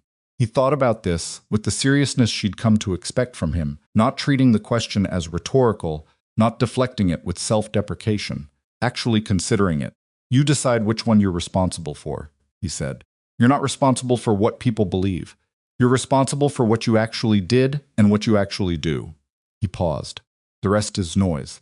Loud, painful noise, but noise. She looked at him for a long moment. She thought about all the years she had managed herself around other people's beliefs about her. The dress she'd put on because her mother handed it to her. The achievements she'd described as luck. Case she'd worked alone for 8 months, partly because she was afraid that partnering with another person meant being accountable to another person's assessment of her. She thought about the specific cost of that management, accumulated over years, paid in the currency of aloneness. She thought about what it had taken to call him. "I'm going to see Vivian tomorrow," she said. "I'll give her the most accurate version of the truth I can, in terms she can actually receive. What she does with it is her decision." She paused. "And I'm going to call my mother. What will you say to her? That Adrian Blackwell used her visit to pressure me, and that she should be angry about that, and that regardless of what she did or didn't know about why she was there, she's as my mother, and I'm not interested in an estrangement." She felt the truth of that as she said it, not warmth exactly, but the pragmatic recognition of a connection that was imperfect and real and not disposable. "She's not a good mother in the way I needed her to be. She's the mother I have." Roman was quiet. She had the sense that he was absorbing that with a specificity that went beyond the conversational, that what she'd said had landed somewhere in him that was adjacent to his own history, with the people who had formed him, and he was letting it settle without making it about himself. "Come on," she said. She started toward the car. "It's almost 3 in the morning." He fell into step beside her. "Where do you want to go?" She thought about the safe house with its institutional smell, and her apartment that she hadn't been in 5 days, and the secondary office with its cabinet full of documentation that would need to be formally transferred to Marsh's custody in the coming days. She thought about all the places that were associated with the case and the specific way those places would feel, now that the case had shifted from construction to consequence. "My apartment," she said. "I want to sleep in my own bed." He nodded. In the car, she was quiet for most of the drive. Not the alert quiet of the past week, a different kind. The quiet of a person who has been running a very long time and has just been given permission to stop. She was aware of the city passing outside the window, the same city she'd looked at from the windows of the secondary office and the safe house and the Hartwell ballroom, always from behind glass, always with the specific remove of someone in the middle of something. It looked different at this hour from the car closer, less symbolic, more simply itself. She thought about what came next. Not the trial, not the testimony, not the months of federal process that would run parallel to her life for the foreseeable future. The more immediate next the morning, the call to Vivian, the transfer of documentation, the conversation she would need to have with her firm about the case and what it had become, and the conflicts of interest that 18 months of independent work had created. She thought about the financial division she had been considering building for a year, not affiliated with the existing firm, her own, built on the model of what she'd done with Meridian Crest, but with the institutional backing and the resources to do it at scale. She had the reputation for it now. She had, perhaps, more reputation than she knew how to use, and that was a problem she was prepared to have. The car stopped in front of her building. The overnight security guard was at his desk, the same posture as every other time she had come through the lobby in the past months. He nodded at her without looking up. Some things continued being themselves, regardless of everything else. She and Roman stood on the sidewalk in front of the building's entrance. The city at this hour was the version of itself that didn't perform no purpose to the air, just the existence of a cold night in a large city that contained, at this moment, 2 arrested men in federal custody and 1 compliance officer sleeping under protection and 1 financial architect beginning to understand that the structure he had built around himself for 30 years was not what he had thought it was. "Thank you," she said. She said it simply without preamble or qualification, because it was accurate, and the accurate thing was the right thing. "For coming to my office 4 months ago. For the Foss documentation. For the Hartwell Gala." She paused. "For not managing what you told me, even when managing it would have been safer for you." Roman looked at her. His face in the streetlight had the quality it had had in those 4 seconds before he answered her question in the safe house, the quality of something that was not being calculated. "I came to your office," he said slowly, "because I'd spent 4 years trying to build something clean over what I'd done, and I'd gotten about halfway there, and it wasn't enough. It wasn't going to be enough by itself." He stopped. "Watching you do what you were doing, the way you were doing it, alone and precise, and without needing anyone to confirm that it mattered, that was the other half." She looked at him. That's not a small thing to tell me, she said. No, he said. It isn't. What do you want me to do with it? He almost smiled. The almost smile she'd seen in the ballroom at the Alderton, the one that escaped rather than was placed. Nothing you don't want to do, he said. That's the only version of this that I'm interested in. She stood on the sidewalk in the cold and thought about what she wanted. Not as a calculation, not as a professional assessment of risk and reward, simply as a question about her own interior, which she had not asked herself with any real seriousness in longer than she wanted to count. Thought about the 14 inches of distance in the Alderton ballroom. She thought about 4 seconds of silence before an honest answer. She thought about the way he had waited in the corridor for 2 hours with a bad coffee without making it a thing she needed to acknowledge. Come upstairs, she said. I'll make coffee that isn't from a machine. He looked at her with that steadiness that was not distance, but its opposite, the steadiness of someone fully present rather than held back. All right, he said. They went inside. The apartment was exactly as she had left it 5 days ago, spare, precisely organized, the living space of someone whose actual life had been happening elsewhere. She stood in the kitchen doorway and looked at it with the specific unfamiliarity of returning to a place that has been continuous in your absence and has therefore changed by staying the same. Changed. The apartment was a fixed point. She made coffee. Real coffee, ground from beans, the ritual of it, the specific sequence of motions that she had performed thousands of times, and that required no thought, and therefore freed thought, was the first fully ordinary thing she had done in 5 days. Roman sat at the kitchen counter and watched without commenting. He was good at that. She had noticed it early and kept noticing it, the capacity to be present without filling presence with noise. She brought 2 cups to the counter and sat across from him, and they drank in silence for a while. Outside, the city was beginning its earliest movement, not yet dawn, but the pre-dawn, the hour when the infrastructure of a city stirred before its people did. She could hear faintly the distant sound of the first trucks. Foss said something to me, she said. In those seconds before Marsh came up behind me, he said the directed investigation theory would contaminate the case. He was wrong, Roman said. He was trying to create doubt, she said. In that specific moment, not as a legal argument, as a personal one. He wanted me to feel like everything I'd built was his. She wrapped her hands around the coffee cup. It wasn't. The documentation is real. The analysis is mine. Case is mine. She paused. He created the conditions. He didn't create the work. No, Roman said, he didn't. I've been thinking about the difference, she said, between what someone else sets in motion and what you build inside it, whether the context corrupts the content. She looked at him. I decided it doesn't. You can build something real inside a corridor someone else made. The reality of what you build doesn't depend on the cleanliness of where you started. He held her gaze. You're not only talking about the case. No, she said. I'm not only talking about the case. He was quiet for a moment. Not the calculated quiet, the other kind. The kind that had something in it, that was choosing its words, not for effect but for accuracy. I came to your office because I had information that could help you, he said. That's the first thing, and it's true. But I also came because I'd read 3 years of documentation about you, about your work, the cases you'd built, the way you moved through a problem, and I wanted to know if you were real, or if you were a version of yourself that the documentation had constructed. He paused. You were real. That's a strange thing to investigate, she said. Yes, he said, it is. She looked at him for a long moment.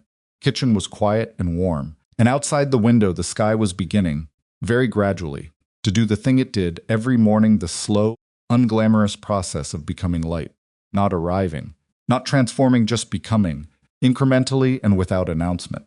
She thought about Vivian again. She thought about what she would say tomorrow, and how it would land, and the long process of whatever came after that. She thought about her mother's face in the hallway of the secondary office, and the word she had used, sure, and the way she had meant it, as a flaw. She was sure. She was sure about the case, and what it was worth and who had built it. She was sure about Sandra, and what her testimony would establish, and what it would cost Sandra to give it. She was sure about Marsh, and the quality of her pursuit, and what the next 18 months of federal process would look like.